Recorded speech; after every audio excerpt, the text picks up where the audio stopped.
Καλησπέρα σε όλους. Καλώς ήρθατε στον Ιαννό. Σήμερα έχουμε κοντά μας την Έδρασε, Εταιρεία Δράσεων Επιμόρφωσης, για μια συζήτηση με θέμα την εξατομικευμένη ιατρική. Θα μιλήσουν οι κύριοι Σαράτης Γκάγκος, ερευνητής Β στο Εργαστήριο Γενετικής του Ιδρύματος Ιατροβιολογικών Ερευνών της Ακαδημίας Αθηνών και Νίκος Γαβαλάς, ερευνητής βιολόγος στο Ογκολογικό Τμήμα του Νοσοκομείου Αλεξάνδρα. Μετά τις ομιλίες θα ακολουθήσει η συζήτηση με το κοινό. Αν θέλετε να ενημερώνεστε για τις εκδηλώσεις του Ιαννού, μπορείτε να συμπληρώσετε το έντυπο εσείς και ο Ιαννός που θα βρείτε σε όλα τα τραπέζια. Όμως τώρα θα θέλαμε να δώσουμε το λόγο στον κύριο Ηλιάδη από το Έδρασε. Ευχαριστώ.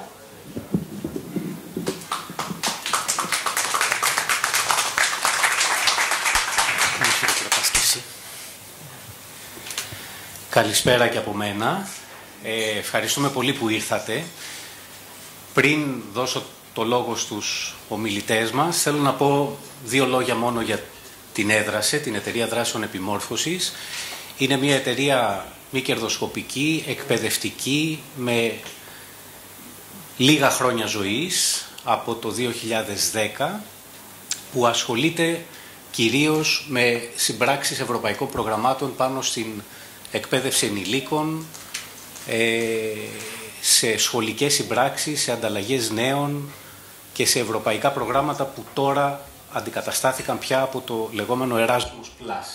Ήταν το παλιό Lifelong Learning πρόγραμμα. Εκτός από αυτές τις δράσεις, που είναι η βασική ασχολία μας,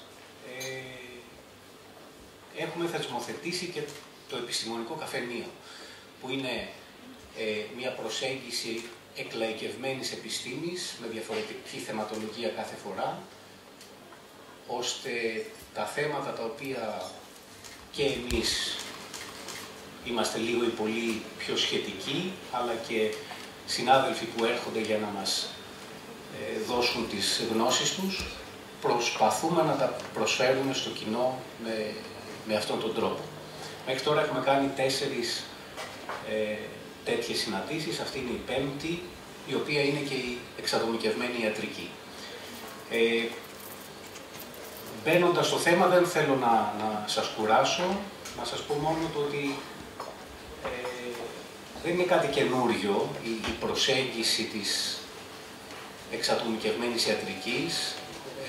Ακόμα και ο Ιπποκράτης είχε πει ότι είναι πολύ πιο σημαντικό να ρωτήσουμε τι είδος άνθρωπος είναι αυτός ο οποίος πάσχει από μια ασθένεια, παρά από τι είδους ασθένεια πάσχει ένας άνθρωπος. Με αυτή την προσέγγιση στις μέρες μας, πολύ καλύτερα θα σας τα πούνε οι ομιλητές μας, στις μέρες μας είναι πολύ πιο επίκαιρο, γιατί με την εξέλιξη της βιολογίας και με την ανάπτυξη της γενετικής, το γενετικό προφίλ πια του κάθε ανθρώπου παίζει πρωταρχικό ρόλο στην αντιμετώπιση την θεραπευτική ή ακόμα και την προληπτική. Νομίζω ότι είναι μια προσέγγιση που θα βλέπουμε όλο και πιο συχνά τα επόμενα χρόνια, αφού όλο και πιο συχνά αναλύεται το DNA του ανθρώπου και οι πληροφορίες που κρύβονται μέσα του.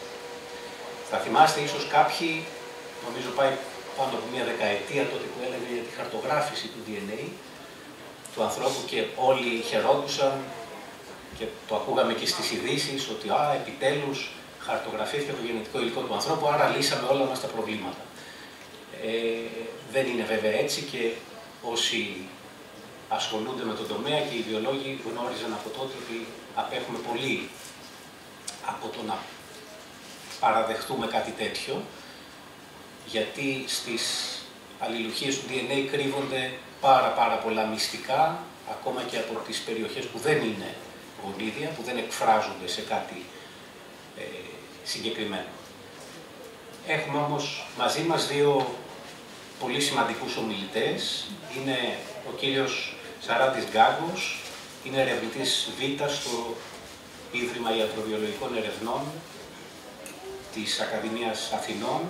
Είναι κλινικός κυταρογενετιστής, έχει δηλαδή μια επίσης ιατρική ειδικότητα και με διδακτορικό πάνω στην κυταρογενετική, και ο κύριος Νίκος Γαβαλάς, δίπλα μου, ο οποίος είναι ερευνητής στο νοσοκομείο Αλεξάνδρα, στο ογκολογικό τμήμα, με διδακτορικό επίσης στους ανταγωνιστές κυταροκινών, αυσκτικών ορμονών και λεπτίνης.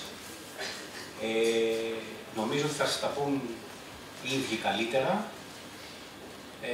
Να καλέσω και τον κύριο Γκάγκο και να ευχηθώ καλή ακρόαση.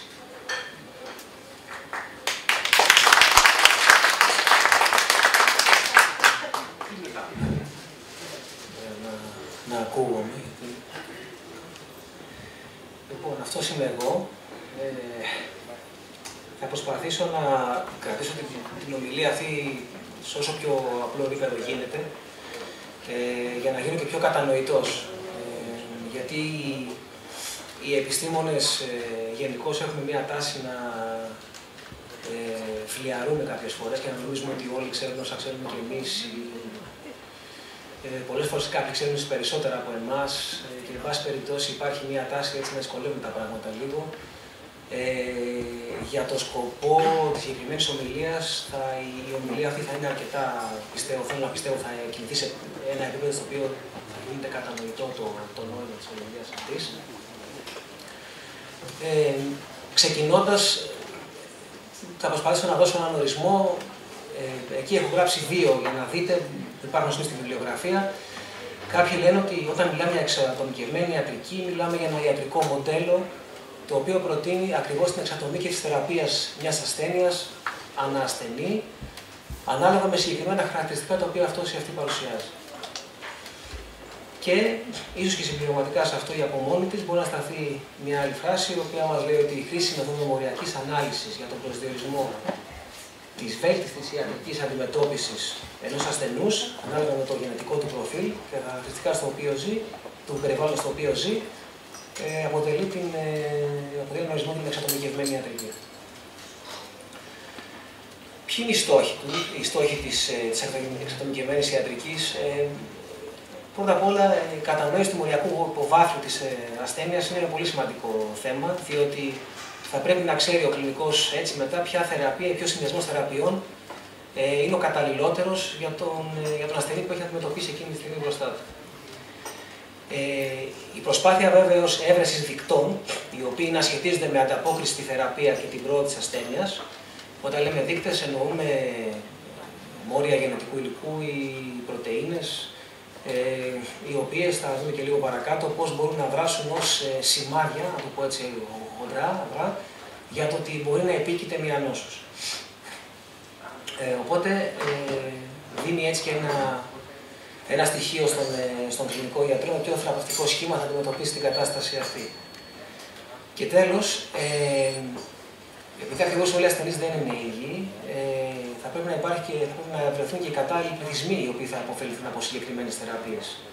Δηλαδή, το ποια άτομα είναι δυνατόν να θεραπευτούν καλύτερα από συγκεκριμένο θεραπευτικό σχήμα. Κάποια άλλη ομάδα ασθενών μπορεί να χρειάζεται κάποιο άλλο θεραπευτικό σχήμα. Έτσι. Πηγαίνοντας λίγο πίσω,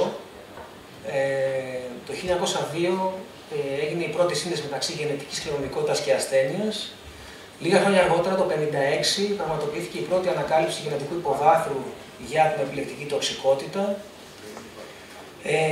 Ακόμη αργότερα, το 1977, ανακαλύφθηκε ότι υπάρχουν ένζημα τα οποία παίζουν ρόλο στην απομάκρυνση φαρμάκων από το αίμα και έτσι οι γενετικές αλλαγές των ενζήμων αυτών επηρέαζαν τη δοσολογία που θα χορηγούνται αυτά τα ένζημα στο κάθε ασθενή. Ενώ το 2003 είχαμε την πλήρη χαρτογράφηση του ανθρώπινου γονιδιώματος, ενώ τώρα αρχίζουμε να ανακαλύπτουμε και περισσότερο για τη δράση των προϊόντων του γονιδιώματος, αυτό όπως είναι οι πρωτεΐνες. Έτσι, κάθε άνθρωπο λοιπόν έχει το δικό του γενετικό υπόβαθρο και αυτές οι γενετικές διαφοροποιήσεις, συνδυασμό με περιβαλλοντικούς παράγοντες, είναι πιθανό να καθορίζουν την ανταπόκριση των ασθενών σε συγκεκριμένα θεραπευτικά σχήματα.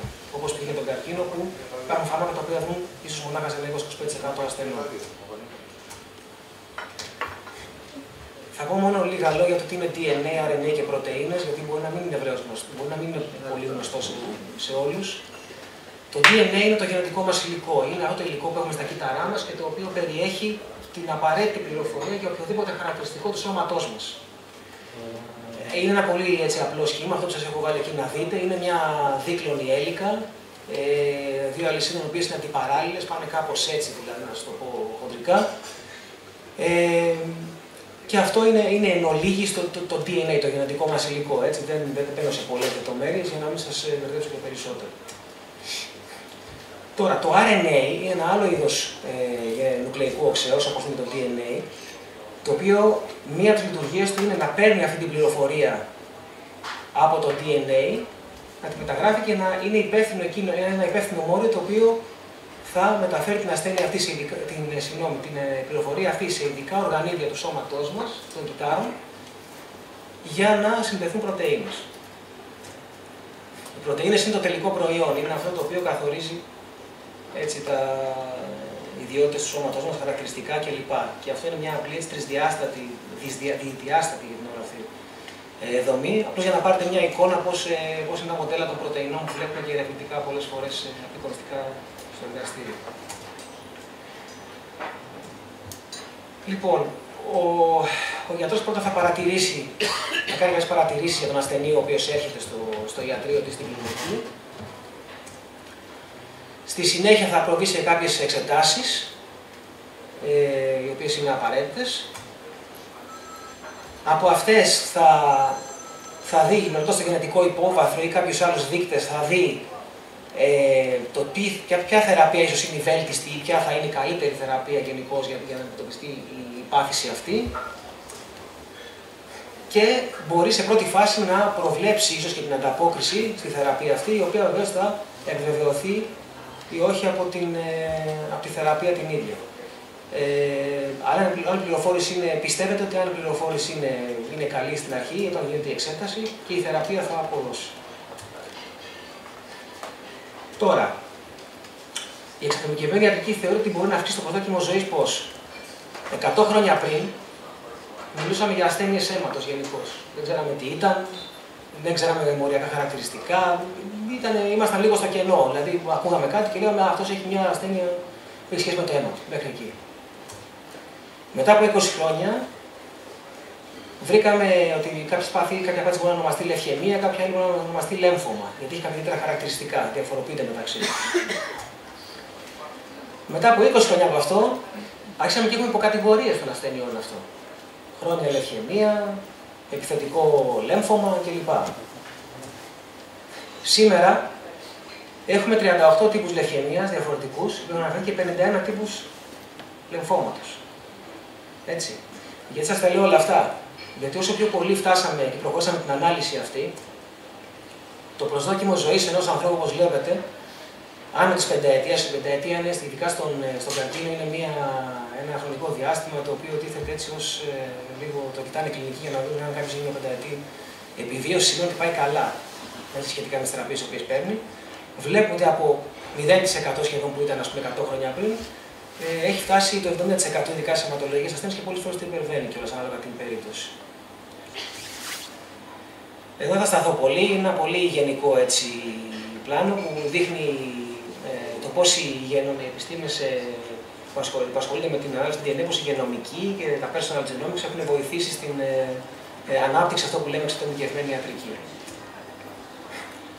Μπορούμε να χρησιμοποιήσουμε είτε DNA είτε RNA είτε και πρωτεΐνες. Η χαρτογράφηση του γονιδιώματος είναι δυνατόν να μας υποδείξει αλλαγές στο γενετικό μας υλικό, οι οποίες ενδέχεται να σχετίζονται με πρόγνωση για κάποια συγκεκριμένη ασθένεια. Όταν μιλάμε για RNA, υπολογίζουμε την έκφραση συγκεκριμένων γονιδίων, τα οποία σχετίζονται με την παρουσία ή όχι της νόσου και πιθανότητα και με την πιθανή έκβαση της ασθένειας ή ακόμα και με την ανταπόκριση για αυτές τις συγκεκριμένες θεραπείες. Και έχω και ένα παράδειγμα πάνω σε αυτό που θα δείξω σε λίγο. Και βέβαια οι πρωτεΐνες είναι δυνατόν να μετρηθούν όσον αφορά τη συγκέντρωσή τους και μπορεί να συσχετιστεί η ποσότητα πρωτεΐνης και επιβίωση του ασθενούς ή πάλι θα ανταπόκριση σε θεραπεία. Τώρα αυτή η λέξη λίγο είναι έβαλε φέρεται από τα omics, έτσι τα λέμε.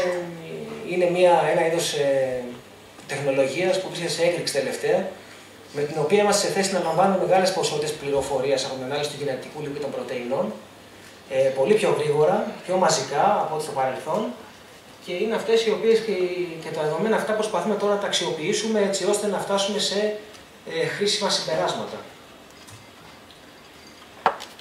Η τεχνολογία απ' την άλλη των διαγνωστικών έχει εξελιχθεί, υπάρχουν μοριακά και τεχνολογικά τεστ και υπάρχουν και εξετάσεις πια οι οποίες μπορούν να κατηγοριοποιούν, ας πούμε, την ασθένεια του ασθενούς. Έτσι, να ανοιχνεύουν πιθανές αντεδείξεις και να προβλέπουν ίσως και ως έναν βαθμό και την θεραπεία που πρέπει να δοθεί. Έτσι. Αυτό που έρχεται είναι αυτό που θέλουν όλοι να μπήσουν και πιο γρήγορα και πολύ περισσότερο, θα έλεγα, στην κλινική, είναι οι προβλεπτικές εξετάσεις, όπου οι νέες τεχνολογικές πλατφόρμες χρησιμοποιούνται για πιο αξιόπιστη ανάλυση των δεδομένων και γρηγορότερα. Σε αυτή την περίπτωση μιλάμε για γονιδιακές και πρωτεϊνικές υπογραφές. Τι είναι αυτό, μια υπογραφή? Όταν λέμε υπογραφή, μπορεί να εννοούμε την ταυτόχρονη έκφραση, για παράδειγμα, κάποιων πρωτεϊνών, οι οποίες όταν εκφράζονται αυτές οι 3, οι 5, οι 10 όσες είναι ταυτόχρονα και σε ένα συγκεκριμένο ποσοστό, μπορεί να υποδηλώνουν ότι ο ασθενής θα αναπτύξει κάποιο είδους ασθένεια. Σε κάποιο βαθμό, σε περισσότερο, αλλά υπάρχει μια ένδειξη εκεί, ίσως καθαρότερη από ό,τι αν δεν είχαμε αυτό το τεστ. Δείγματα μπορεί να χρησιμοποιηθεί βιολογικό υλικό, όπως είναι το αίμα, ούρα, σάλιο, αναπνοή. Έχω την εντύπωση ότι διάβασα ότι με αναπνοή μπορούν να τεστάρουν για Alzheimer τελευταία, κάτι τέτοιο, για κάποια τέτοια μελέτη. Και βέβαια όλο και περισσότερη χρήση απεικονιστικών συστημάτων, όπως αυτό που βλέπετε με τη σπονδυλική στήλη, ακόμα και εικόνες και η πληροφορία μπορούμε να πάρουμε από εικόνες μπορεί να είναι χρήσιμα δεδομένα. Τα οποία αναλύονται με τον ίδιο τρόπο που μπορεί να αναλυθεί και η έκφραση, ας πούμε, ενός αριθμού πρωτεϊνών. Ένα παράδειγμα, το οποίο υπάρχει, να το πω έτσι, αδρά στην αγορά, είναι ένα διαγνωστικό τεστ το οποίο λέγεται Oncotype DX. Αυτό ανιχνεύει το βαθμό έκφρασης 21 γονιδίων, τα οποία μπορούν να σχετίζονται με ανάπτυξη καρκίνου του μαστού. Οπότε, όταν κάποιος κάνει το τεστ, ανάλογα την έκφραση των γονιδίων αυτών, παίρνει μια βαθμολογία, το λέω έτσι χοντρικά, σας το λέω πιο απλά, από 0 έως 100. Όσο είσαι προς το 0, έχεις λιγότερο κίνδυνο να αναπτύξεις την ασθένεια, όσο είσαι προς το 100, έχεις μεγαλύτερο κίνδυνο να αναπτύξεις την ασθένεια αυτή. Και κάτι που διάβασα τελευταία, το διάβασα μόλις προχτές, να σου πω γι' αυτό έβαλα τελευταία σημείωση, ότι το παιδί, το πρώην νεοποιή, καλύπτει το 80% του κόστους της εξέτασης αυτής. Η οποία εξέταση ανέρχεται στα 2.000 ευρώ περίπου. Δηλαδή η συμμετοχή του ασθενούς είναι ακόμη γύρω στα 400 ευρώ, αν θέλει να το θέμα. Κάπως έτσι νομίζω ότι δεν είναι τόσο. Τώρα αυτό είναι λίγο υποσυζήτηση. Θεωρεί οι υποστηρικτές της εξατομικευμένης ιατρικής θεωρούν ότι οι ασθενείς σε θάνατο αντιμετωπίζουν ως ξεχωριστό άτομο όταν του λένε το γενετικό του προφίλ και το τι μπορεί να αναπτύξει. Ότι αποκτά αίσθηση ελέγχου της κατάστασης και ότι πιθανότατα το κόστος της θεραπείας είναι μικρότερο αφού είναι πιο στοχευμένο. Τώρα αυτό θα το εμφανίσω τελείως από την αρχή, γιατί το είχα βάλει. Ουσιαστικά αυτό που μας λέει η εξατομικευμένη ιατρική λέει ότι μπορεί να ρίξει το κόστος και μπορεί να μας κάνει να ζούμε περισσότερο. Δηλαδή και με την έννοια ότι οι υπηρεσίες υγείας θα είναι καλύτερες, θα είναι πιο ποιοτικές και θα κοστίζουν λιγότερο. Να γίνει αυτός ο συνδυασμός δηλαδή. Και βέβαια, όπως σε κάθε είδους τεχνολογία, υπάρχουν και ηθικά θέματα, όπως είναι η προστασία της ιδιωτικότητας του ατόμου. Έτσι, τα δεδομένα της υγείας κάθε ανθρώπου ποιος τα έχει? Τα έχει ο ίδιος, τα έχει ο γιατρός του, τα έχουν μόνο οι δύο, ξαφνικά κάποιος θα έχει μια ασφαλιστικής εταιρείας, δεν ξέρω. Και πώς αυτό μπορεί να επηρεάσει π.χ. ένα συμβόλαιο που θα κάνει κάποιος μια εταιρεία? Θα πρέπει αυτά να τα δείχνει. Μετά, προστασία της αυτονομίας του ασθενούς. Ότι ο ασθενής μπορεί να αποφασίσει εκείνος για το τι θα γίνει μετά. Μπορεί κάποιος να μην θέλει να ακολουθήσει τη θεραπεία αυτή. Θα του προταθεί μια θεραπεία. Αλλά μπορεί να μην τη θέλει. Μπορεί να πει ότι εγώ θέλω να το πάω το για ψάξω να προτείνει κάτι άλλο. Και βεβαίως, ποια θα είναι η πρόσβαση στην εξατομικευμένη θεραπεία? Θα είναι φτηνή, θα είναι ακριβή, θα την καλύπτουν τα ταμεία ολόκληρη, θα την καλύπτουν κατά ένα μεγάλο ποσοστό ή μικρό, θα μπορεί όλος ο κόσμος να έχει πρόσβαση σε κάτι τέτοιο? Αυτά είναι ερωτήσεις οι οποίες υπάρχουν και είναι απτές. Εγώ δεν θα σας κουράσω άλλο, θα σας αφήσω μόνο με ένα slide εδώ στο τέλος για να δείτε πώς ακριβώς κάποιος αντιλαμβάνεται ίσως το πώς αντιμετωπίζει έναν ασθενή και κοιτάει τα ιδιαίτερα του χαρακτηριστικά. Είναι εδώ ένας γιατρός ο οποίος έχει εδώ έναν ασθενή αυγό μπροστά του και του λέει: η πίεσή σου είναι μια χαρά. Τα αντανακλαστικά σου είναι τέλεια και η χολυστερίνη σου και στο Θεό είναι τεράστια. Είσαι η απεικόνιση της υγείας. Γιατί το αυγό έχει έτσι, πολύ ψηλό επίπεδο χολυστερόλης. Λοιπόν, αυτά. Δεν θα σας κουράσω άλλο εγώ. Ήθελα να σας κάνω μια εισαγωγή έτσι, στην ατομικευμένη ιατρική. Ευχαριστώ που με παρακολουθήσατε.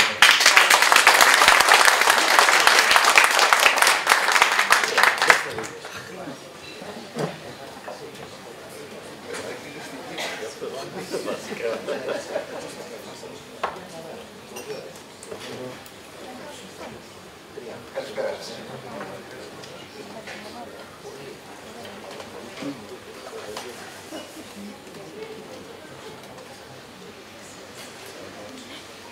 Λοιπόν, εγώ θα μιλήσω θα φέρω το κομμάτι της εξατομικευμένης ιατρικής, ειδικά στο θέμα του καρκίνου, προσπαθώντας να δώσω, αν θέλετε, λίγο πιο βασικές έννοιες και μια πιο στοιχειώδη δομή της κατανόησης σήμερα της κακοήθειας και το πώς την καταλαβαίνουμε και το πώς σχετίζεται με την βασική βιολογία ή, αν θέλετε, και με πολύ σημαντικά ζητήματα που αφορούν τον άνθρωπο, όπως είναι, για παράδειγμα, η αθανασία των κυτάρων, η ανανέωση ιστών και προφανώς η διαιώνιση, μάλλον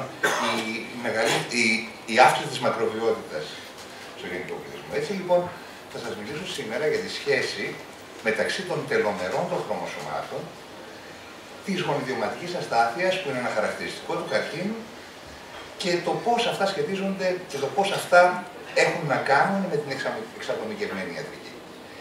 Η πλευρά που θα καλύψω εγώ δεν έχει να κάνει με το γενετικό υπόβαθρο του καθενός, ο οποίος αντιδρά διαφορετικά σε κάποιο φάρμακο γιατί έχει διαφορετικούς πολυμορφισμούς. Θα μιλήσω για τον καρκίνο αυτό καθ' αυτό. Είναι η διαπίστωση ερευνητικής προσπάθειας των τελευταίων 50-60 χρόνων ότι ενώ έχουμε καταλάβει πολλά πράγματα για τον καρκίνο, δυσκολευόμαστε πάρα πολύ να το θεραπεύσουμε και οι θεραπευτικές μας προσεγγίσεις παραμένουν στα επίπεδα της χημειοθεραπείας, μιας επιθετικής θεραπείας, η οποία και αυτή χτυπάει το γενετικό υλικό. Ο καρκίνος λοιπόν είναι μια νόσος του γενετικού υλικού και θα συζητήσουμε ακριβώς το πώς αυτή η νόσος είναι μια τυχαία διαδικασία. Ένα τυχαίο γεγονός που αφορά ένα συγκεκριμένο άνθρωπο, μπορεί να αφορά ένα συγκεκριμένο όργανο το οποίο είναι κοινό στους ανθρώπους, αλλά για τον κάθε έναν άνθρωπο η κακοήθεια είναι ένα αποτέλεσμα πολλαπλών τυχαίων γεγονότων, τα οποία αλλάζουν το γονιδίωμά μας. Αλλάζουν το γονιδίωμα το φυσιολογικό και το κάνουν καρκινικό. Και αυτό μετά έχει τη δυνατότητα να αλλάζει διαρκώς. Γι' αυτό και δυσκολευόμαστε να το θεραπεύσουμε. Αλλά ας πάμε λοιπόν στα βασικά. Η εικόνα που βλέπετε είναι χρωμοσώματα στο μικροσκόπιο και στα άκρα τους είναι σημασμένα τα τελομερίδια με μια μοριακή μεθοδολογία. Τα τελομερίδια ονομάστηκαν έτσι από έναν Nobel laureate το 1936, χρησιμοποιώντας τις ελληνικές λέξεις τέλος και μέρος, προσπαθώντας να ορίσει τα άκρα των γραμμικών χρωμοσωμάτων. Η σημασία τους έγινε αντιληπτή από μία άλλη Nobel laureate, η οποία το 1941, η Μπάρμπαρα Μακλίντοκ, ανακάλυψε ότι όταν ακτινοβοληθεί το καλαμπόκι, τα χρωμοσώματά του κάνουν τυχαίους ανασυνδυασμούς, κολλάνε μεταξύ τους, σπάνε και φτιάχνουν ένα κύκλο θράψεων και γεφυρών, ο οποίος μπορεί να προκαλέσει επιπλέον μεταλλάξεις. Έτσι λοιπόν φάνηκε ότι τα τελομερί παίζουν κάποιο πολύ σημαντικό ρόλο στην προστασία του γενετικού υλικού. Και αυτό είναι το πιο σημαντικό από όλα στην κακοήθεια, έτσι. Είναι η προστασία του γενετικού υλικού. Είπαμε, όταν τα χρωμοσώματα είναι ακάλυπτα, μπορούν να σπάσουν, να κολλήσουν, να ξαναξεκολλήσουν και το περιέγραψε πάρα πολύ καλά η κυρία Μακλίντοκ. Τα αρχαίγωνα χρωμοσώματα δεν ήταν γραμμικά. Οι πρώτοι οργανισμοί στη γη είχαν κυκλικά χρωμοσώματα. Το κυκλικό χρωμόσωμα κάθε μία φορά που υπόκειτο σε μία βλάβη, και η βλάβη αυτή μπορεί να ήταν μία βλάβη στην αντιγραφή της αλληλουχίας του, μία εξωτερική βλάβη από ακτινοβολίες ή άλλου είδους καταστροφικές επιπτώσεις στο γενετικό υλικό, τότε λοιπόν κάθε μία βλάβη από αυτές είτε μπορούσε να προκαλέσει θράψη της μίας έλικας του DNA ή και των δυο, και αμέσως κινητοποιούσε ένα σύστημα επιδιόρθωση του γενετικού υλικού, γιατί το γενετικό υλικό είναι πολύ σημαντικό σε κάθε μία κυταρική διαίρεση να μεταβιβάζεται αυτούσιο, ώστε και το είδος, το πρωτόγονο είδος, το βακτήριο, το πρωτόγονο να διατηρηθεί και να διατηρηθεί τα ταυτότητά του, δηλαδή γενετική. Έτσι λοιπόν, με συγχωρείτε, αυτό έχει σαν αποτέλεσμα αντικαθυστέρηση του κυταρικού κύκλου, της ζωής δηλαδή, σε σημείο που μέχρι να διορθωθεί το γενετικό υλικό, και αν το γενετικό υλικό δεν διορθωθεί, τότε υπάρχουν μηχανισμοί μέσα στα κύτταρα, από τα βακτήρια μέχρι τον σύγχρονο, μέχρι τον άνθρωπο σήμερα, οι οποίοι θα οδώσουν στο κύτταρο την εντολή να πεθάνει. Ένα κύτταρο το οποίο δεν έχει καταφέρει να διορθώσει το γενετικό υλικό πρέπει να πεθάνει, διότι θα δημιουργήσει προβλήματα. Βέβαια, αυτό δεν συμβαίνει πάντα. Έτσι λοιπόν, ένα από τα προβλήματα που αντιμετώπισε η εξέλιξη των ειδών, η εξέλιξη δηλαδή από το πρωτόγονο κυκλικό χρωμόσωμα στο γραμμικό χρωμόσωμα, ήταν η δημιουργία των ελεύθερων άκρων. Τα ελεύθερα άκρα σε ένα γραμμικό χρωμόσωμα θα κινητοποιούσαν κατευθείαν το σύστημα της επιδιόρθωσης του DNA. Η ζωή θα σταματούσε μέχρι να διορθωθεί και αν δεν τα κατάφερνε, το κύτταρο θα πέθαινε. Έτσι λοιπόν ήταν πολύ σημαντικό να αναπτυχθεί μαζί με την δημιουργία του πρώτου, αν θέλετε, προγόνου μας ως πιο εξελιγμένο οργανισμού, του πρώτου ευκαριώτη, να δημιουργηθεί και η τελομερική προστασία. Η τελομερική προστασία δηλαδή καταρχήν καλύπτει τα άκρα των χρωμοσωμάτων τα οποία είναι ελεύθερα από το να αναγνωρίζονται σαν θράψεις του γενετικού υλικού. Και αυτό είναι πολύ σημαντικό, θα το πούμε παρακάτω γιατί έχει σημασία. Ένα άλλο πρόβλημα που έχει ένα γραμμικό χρωμόσωμα έχει να κάνει με τον τρόπο με τον οποίο αντιγράφεται το DNA, δηλαδή κάνει τον εαυτό του ίδιο. Δυστυχώς δεν μπορεί να τα καταφέρει ώστε να αντιγραφεί ολόκληρο ένα γραμμικό χρωμόσωμα. Ήδη από τη δεκαετία του 60, ένας άλλος νομπελόρεα, ο κύριος Watson, αυτός ο οποίος ανακάλυψε μαζί με τον James Crick τη δομή του DNA, διαπίστωσε ότι έχουμε ένα πρόβλημα στην αντιγραφή του DNA στους ευκαριώτες. Κάθε μία φορά λοιπόν που το DNA αντιγράφεται, ένα μικρό κομματάκι του από την άκρη του χρωμοσώματος είναι υποχρεωτικό να χάνεται. Έτσι λοιπόν υπήρχαν δύο σημαντικά προβλήματα στα γραμμικά χρωμοσώματα. Το πρώτο πρόβλημα είναι ότι αυτή τη στιγμή είναι γυμνά και ακάλυπτα, κινητοποιούν την επιδιόρθωση του DNA, η οποία μπορεί να σκοτώσει και το κύτταρο, και από την άλλη μεριά μικραίνει το χρωμόσωμα κάθε φορά που το κύτταρο διαιρείται. Έτσι δηλαδή αυτό είναι ένας βασικός, από τους βασικούς περιορισμούς της ζωής αυτής καθ' αυτής όπως τη γνωρίζουμε σήμερα. Είναι υποχρεωτικό λοιπόν να μικρύνει δεν ξέρω αν υπάρχει βελάκι εδώ, αλλά να μικρύνει τέλος πάντων όπως φαίνεται το χρωμόσωμα και παράλληλα να κινητοποιήσει και μηχανισμούς επιδιόρθωσης του DNA. Μία ομάδα 3 επιστημόνων πήραν το βραβείο Νόμπελ Φυσιολογίας και Ιατρικής το 2009 γιατί ανακάλυψαν τη δομή των τελομερών και του τρόπου με τον οποίο αυτή η δομή μπορεί να αναπληρώνεται. Δηλαδή έδωσαν λύση, απάντησαν σε ένα από τα βασικά ερωτήματα που αφορούσαν τη ζωή. Το τι συμβαίνει με τα άκρα. Έτσι λοιπόν, αυτό που ξέρουμε σήμερα είναι ότι στους περισσότερους οργανισμούς τα άκρα των χρωμοσωμάτων αποτελούνται από επαναλαμβανόμενες αλληλουχίες DNA, το οποίο δεν είναι γονίδια. Είναι πολλές φορές η ίδια φράση, η οποία έχει τη δυνατότητα να χαθεί σε κάθε μία κυταρική διαίρεση και παράλληλα να αναπληρωθεί με την ύπαρξη ενός ειδικού ενζήμου, το οποίο ονομάστηκε και το ένζυμο της πηγής της νεότητας, η τελομεράση. Η τελομεράση πράγματι είναι ένα ένζυμο το οποίο έχει την ικανότητα να επιμικρύνει την ανανεωτική ικανότητα των κυττάρων. Και φαίνεται ότι στους οργανισμούς δουλεύει κατά τη γαμετογένεση πολύ συχνά, ενώ κατά τη διάρκεια της ζωής μας δεν δουλεύει τόσο συχνά. Έτσι λοιπόν, όταν τα τελομερή μας μικρύνουν, μικραίνει και η ικανότητα των κυττάρων μας να πολλαπλασιαστούν και να διορθώσουν τις βλάβες τους. Ο μηχανισμός είναι πάρα πολύ σημαντικός. Η ίδια δομή των τελομερών έχει διατηρηθεί στη φύση από τα κοράλια, από τα ανθόζεα μέχρι τον άνθρωπο. Έτσι λοιπόν, η ίδια βιολογία λίγος πολύ έχει να κάνει σε όλους τους οργανισμούς τους ανώτερους και με τους ίδιους μοριακούς ανιχνευτές μπορούμε να δούμε τα άκρα των χρωμοσωμάτων, τα οποία σε κάθε μία κυταρική διαίρεση περιμένουμε να μικραίνουν. Έτσι λοιπόν, επειδή εκεί πέρα δεν υπάρχουν γονίδια και επειδή μεταξύ των γενεών χρειάζεται να υπάρξει μια καινούργια επιμήκυνση του μήκους των τελομερών, στο ερώτημα στο οποίο παλιότερα οι βιολόγοι έδωσαν την απάντηση όσο αφορά ποιος έκανε το αυγό και ποιος έκανε την κότα, ξέρουμε σήμερα ότι είναι το αυγό που έκανε την κότα. Σε αυτό τον κύκλο του αυγού και της κότας τώρα μπαίνει και η επιμήκυνση και η σμίκρινση των τελομερών από γενιά σε γενιά. Έτσι λοιπόν, κάθε ένας οργανισμός υπόκειται σε μια φυσιολογική φθορά και αυτή η φθορά μεταφράζεται σε tics που έχουν να κάνουν με μειώσεις του μήκους των τελομερών του. Τα τελομεροί θα μεγαλώσουν στους γαμέτες και θα δώσουν ένα καινούριο οργανισμό για την επόμενη γενιά και πάει λέγοντας. Το μήκος των τελομερών φαίνεται πως σχετίζεται άμεσα με την ηλικία μας. Μεγαλύτερα μήκη τελομερών με μικρότερη ηλικία χρονολογική. Στην ουσία αυτό που θεωρούμε σήμερα είναι ότι το μήκος των τελομερών αποτελεί έναν δείκτη της βιολογικής μας ηλικίας. Γιατί δεν έχουμε όλοι το ίδιο ρυθμό γύρανσης οι άνθρωποι μεταξύ μας. Οι αλληλουχίες των τελομερών είναι ίδιες, όπως είπα, μεταξύ ποντικού, ζύμπραφης, ανθρώπου και αρουραίου και ακόμα και των κοραλιών. Έτσι έχουμε μια βιολογία η οποία είναι σταθερή και η οποία προσπαθεί να λύσει δύο βασικά προβλήματα. Πρώτα, η αναπλήρωση του μήκους και από την άλλη η προστασία του άκρου. Το κυκλικό χρωμόσωμα ήταν ιδανικό για να προστατεύει το άκρο, γιατί δεν υπάρχει άκρο.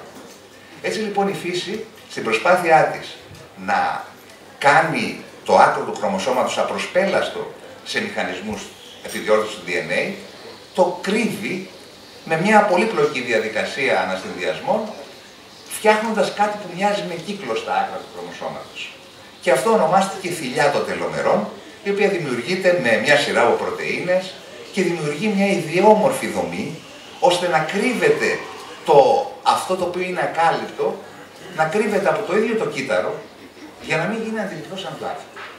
Παρ' όλα αυτά, τα τελομεροί, μπορούμε να τα δούμε και στο ηλεκτρονικό μικροσκόπιο, έχουν ακριβώς αυτή την εικόνα, κάνουν αυτές τις θηλιές και προστατεύονται από μια σειρά από πρωτεΐνες, οι οποίες τα καλύπτουν και τα καλύπτουν ειδικά για να κάνουν αυτή την ιδιαίτερη δομή.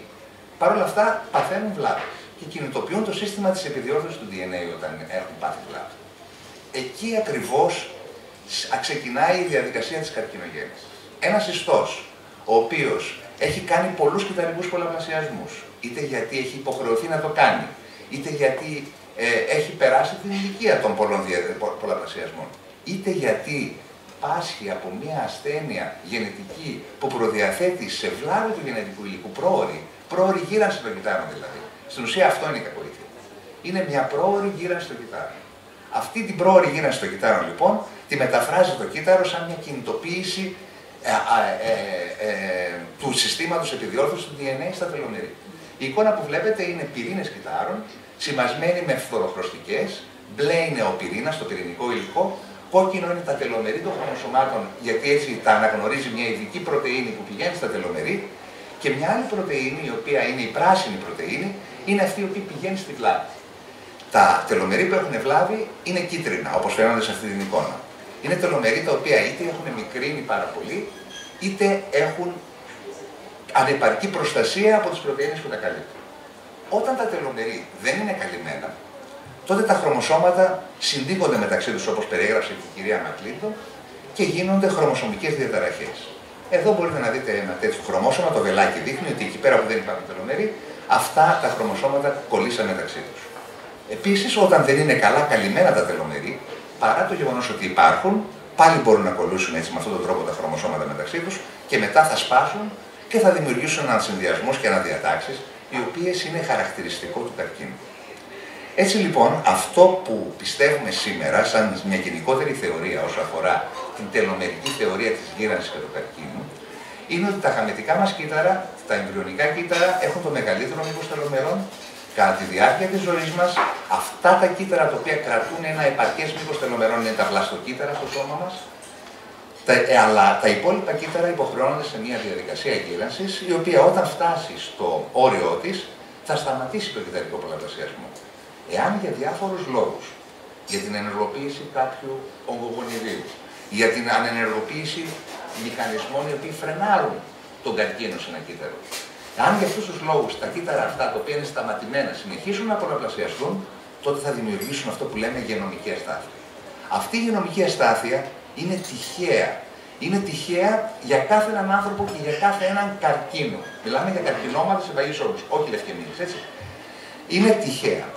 Κάνει δηλαδή κάθε έναν καρκίνο μια μοναδική οντότητα. Και σαν μοναδική οντότητα αυτή αναπτύσσεται και εξελίσσεται, αλλά για να μπορέσει να πολλαπλασιαστεί ο καρκίνος, χρειάζεται να τροφοδοτεί τα τελομερή του με ικανότητα πολλαπλασιασμού. Αυτό που ξέραμε από τη δεκαετία του 50 ήταν ότι τα καρκινικά κύτταρα είναι αθάνατα. Έχουμε δηλαδή και δουλεύουμε στα εργαστήρια καρκίνους ανθρώπων, οι οποίοι έχουν πεθάνει από το 50, από το 60 και πολλαπλασιάζουμε τα κύτταρά τους κατά κόρον, διότι αυτά τα κύτταρα δεν πεθαίνουν άμα τους τροφοδοτήσει με θρεπτικό υλικό και κατάλληλες συνθήκες. Αυτό οφείλεται στο γεγονός ότι έχουν ενεργοποιήσει ένα μηχανισμό αποκατάστασης του μήκους των τελομερών τους.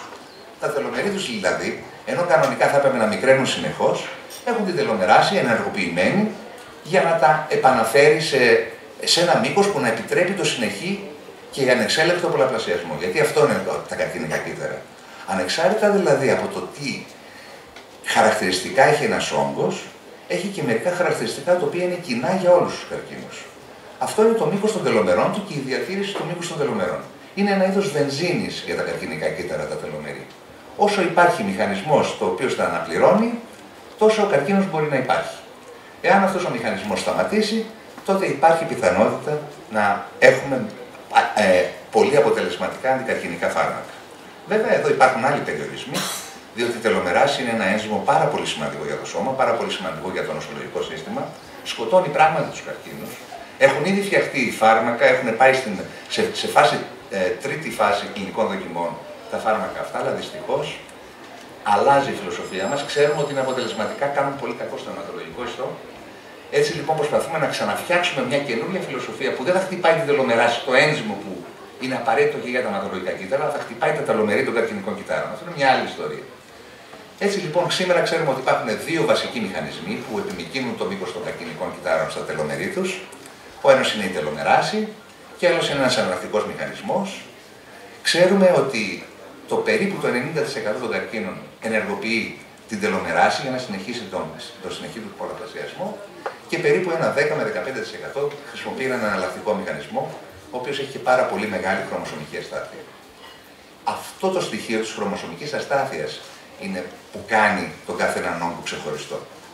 Αυτό είναι, αν θέλετε, και η συμβολή Ελλήνων επιστημόνων που μας κάνει πολύ περήφανους, όπως το μοντέλο των Γοργούλη και Χαλαζονίτη και Γύρι Μπάρτεκ για την νεοπλασία, που έχει δημοσιευτεί στο Science και είναι σήμερα το γενικότερα αποδεκτό μοντέλο. Έτσι λοιπόν η χρωμοσωμική αστάθεια ήταν γνωστή ότι υπάρχει από 2 αιώνες πριν. Οι πρώτοι παθολογανατόμοι, χωρίς να ξέρουν καν τι είναι τα χρωμοσώματα, είχαν διαπιστώσει ότι οι καρκίνοι χαρακτηρίζονται από ανομαλίες των χρωμοσωμάτων. Και αυτό ξέρουν σήμερα. Οι καρκίνοι χαρακτηρίζονται από ανομαλίες των χρωμοσωμάτων και οι ανομαλίες αυτές είναι διάχυτες σε ολόκληρο το γονιδίωμα. Και σύμφωνα με το μοντέλο των Γοργούλη και Μπάρτεκ και Χαλαζονίτη, αυτό οφείλεται στην ενεργοποίηση των ογκογονιδίων, αυτών των κακών γονιδίων, τα οποία τα έχουμε μέσα στο σώμα μας, αλλά δεν δουλεύουν κατά κόρον, τα οποία μπορούν να προκαλέσουν επιπλέον ζημιές, και αυτό είναι ο καρκίνος. Ο καρκίνος δεν είναι μια στατική διαδικασία. Είναι μια διαδικασία επισυσσόρευσης μεταλλάξεων συνεχώς. Όσο η οντότητα αυτή υφίσταται, τόσο συσσωρεύει καινούργιες μεταλλάξεις, οι οποίες επιλέγονται προς την κατεύθυνση του κακοϊθέστερου. Έτσι, σε αυτό το μοντέλο μπορούμε να βάλουμε και την τελομερική βιολογία μέσα. Οι ιστοί γερνάνε, όπως είπαμε, υπάρχει τελομερική δυσλειτουργία, αυτό προκαλεί βλάβες στα χρωμοσώματα, βλαμμένα χρωμοσώματα αφήνουν ογκοκατασταλτικά γονίδια να μην ελέγχουν ή ενεργοποιούν ογκογόνα γονίδια και εμφανίζεται η κακοήθεια.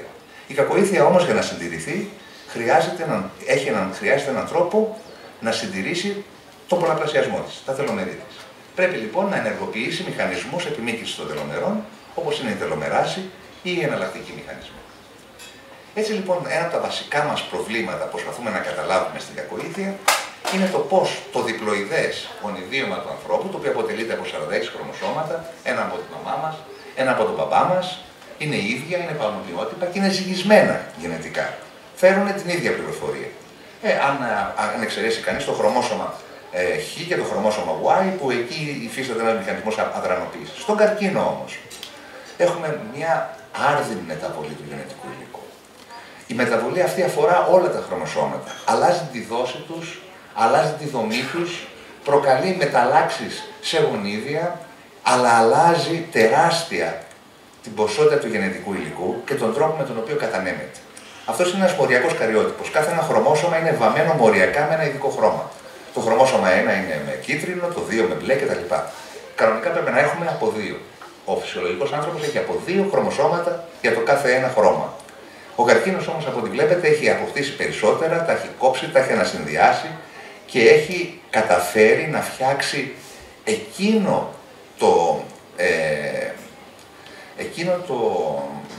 το φορτίο πρωτεϊνών, το οποίο λένε πολλαπλασιάσου συνέχεια. Αυτή είναι η κακοήθεια. Έτσι λοιπόν έχουμε διάφορες διαταραχές στον καρκίνο γενετικές, αφορούν και τη δομή και τον αριθμό των χρωμοσωμάτων. Τα χρωμοσώματα μπορεί να είναι 1, 2, 3, 4, 5, πολλά στον καρκίνο. Η δόση τους μπορεί να είναι μεγάλη. Οι μηχανισμοί αυτοί μπορεί να αφορούν είτε ένα χρωμόσωμα είτε όλα τα χρωμοσώματα, να έχουμε πολυπλοειδίες στον καρκίνο. Είναι μια διαδικασία δηλαδή η οποία, από ό,τι ξέρουμε, η χρωμοσωμική αστάθεια, η οποία αφορά περίπου το 90% των καρκίνων και είναι το βασικότερο πρόβλημα που έχουμε για να θεραπεύσουμε τη κακοήθεια, οφείλεται σε περίπου 500 γονίδια.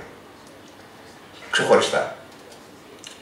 Ένα μόνο από αυτά μπορεί να προκαλέσει χρωμοσωμική αστάθεια. Αλλά αυτή τη στιγμή δημιουργηθεί η χρωμοσωμική αστάθεια, έχει την ικανότητα να εξισορεύει και άλλες μεταβολές. Δηλαδή δημιουργία μη σταθερότητα. Αυτό είναι το ουσιώδες. Αυτό έχει σαν αποτέλεσμα την εξέλιξη της νόσου. Έτσι λοιπόν η ίδια η διαδικασία της γύρανσης είναι ένας αντικαρκινικός μηχανισμός. Το σώμα μας για τη φύση είναι αναλώσιμο. Αυτό που θέλει να μεταβιβάσει είναι το γενετικό του υλικό από γενιά σε γενιά. Η σμίκρινση των τελωμερών δημιουργεί ένα μηχανισμό ογκοκαταστολής, προστασίας από τους καρκίνους. Παράλληλα όμως είναι και εκείνο το μετέχνιο στο οποίο μπορεί να γίνει η κακοήθεια. Όταν θα συμβεί, τότε μπορεί να έχουμε τυχαίες μεταβολές στο γονιδίωμα, τα καρκινικά κύτταρα σπάνε και ξεκολλάνε και κολλάνε αλλού και αλλού σε διάφορα σημεία. Αυτό όμως δεν είναι απαραίτητο ότι μπορεί να οδηγήσει σε ζωή, σε συνεχή πολλαπλασιασμό. Μόνο εκείνοι οι σπάνιοι συνδυασμοί, οι οποίοι μπορούν να επιφέρουν την ικανότητα του συνεχούς πολλαπλασιασμού, είναι αυτοί που διατηρούν. Και από το αρχικό κύτταρο στη μετάσταση υπάρχει μια διαρκής ροή της αλλαγής της πληροφορίας. Παρ' όλα αυτά, η αρχική γενετική πληροφορία, δηλαδή αυτό το πρώτο κύτταρο που κατάφερε να γίνει ικανό να γίνει κακοήθεια, θα είναι ο πρόγονος όλων των άλλων. Αυτό είναι ένα από τα παράδοξα της κακοήθειας. Ένας ιστός, ένα όργανο, ένας μαστός, μπορεί να υφίσταται τις βλάβες από πάρα πολλά αίτια, εξωτερικά ή εσωτερικά.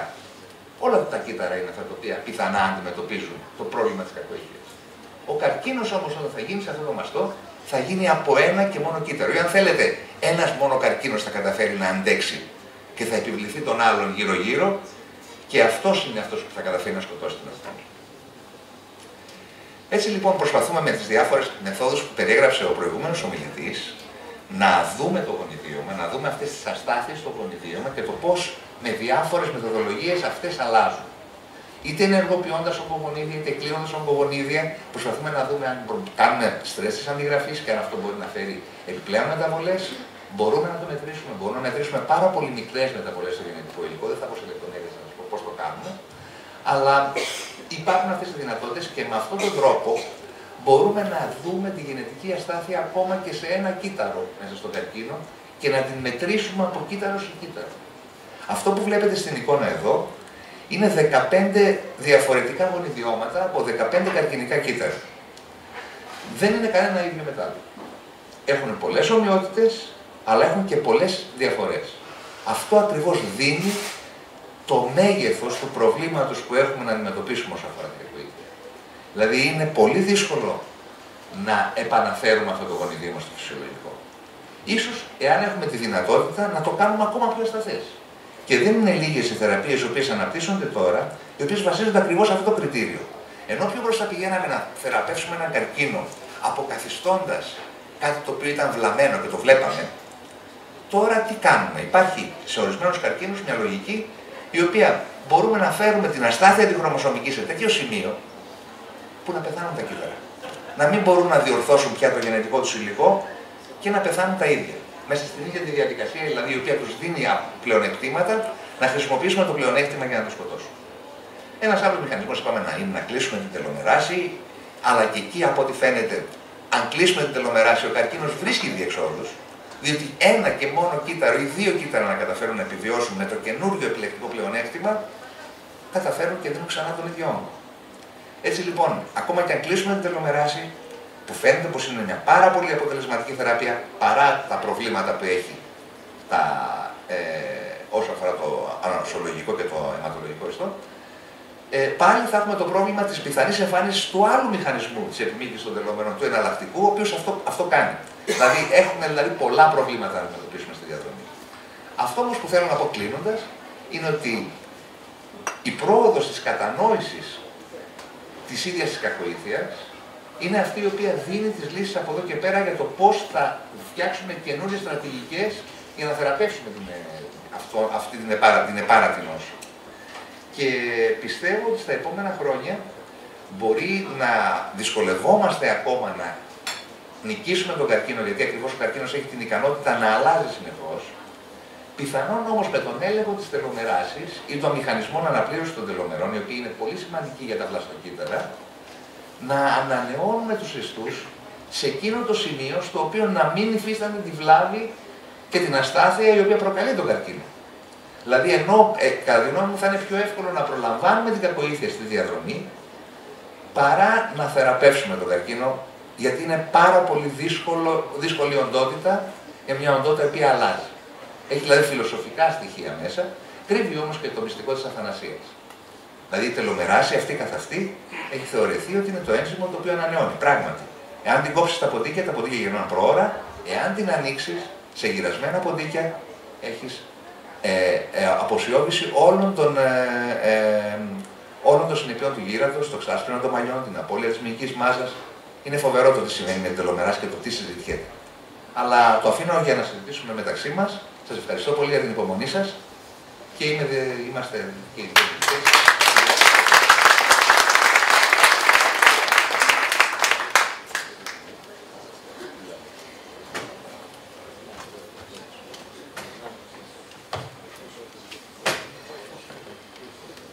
Δεν είμαι ειδικός και συγγνώμη αν είναι απλοϊκές ερωτήσεις. Αυτό το κυκλικό χρωμόσωπα σε γενικές γραμμές, γιατί έσπασε λόγια? Ωραίο ερώτημα. Είναι παντελώς φιλοσοφικό έτσι. Οκ, σε γενικές γραμμές. Αλλά ήταν ένα χρωμόσωμα και δεν είχε πυρήνα.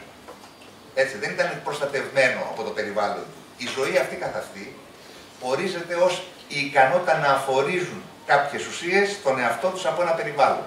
Φτιάξανε μια μεμβράνη, η πρωτογενής μεμβράνη που έγινε στη ζωή, αφόρησε έναν εσωτερικό χώρο από έναν εξωτερικό χώρο.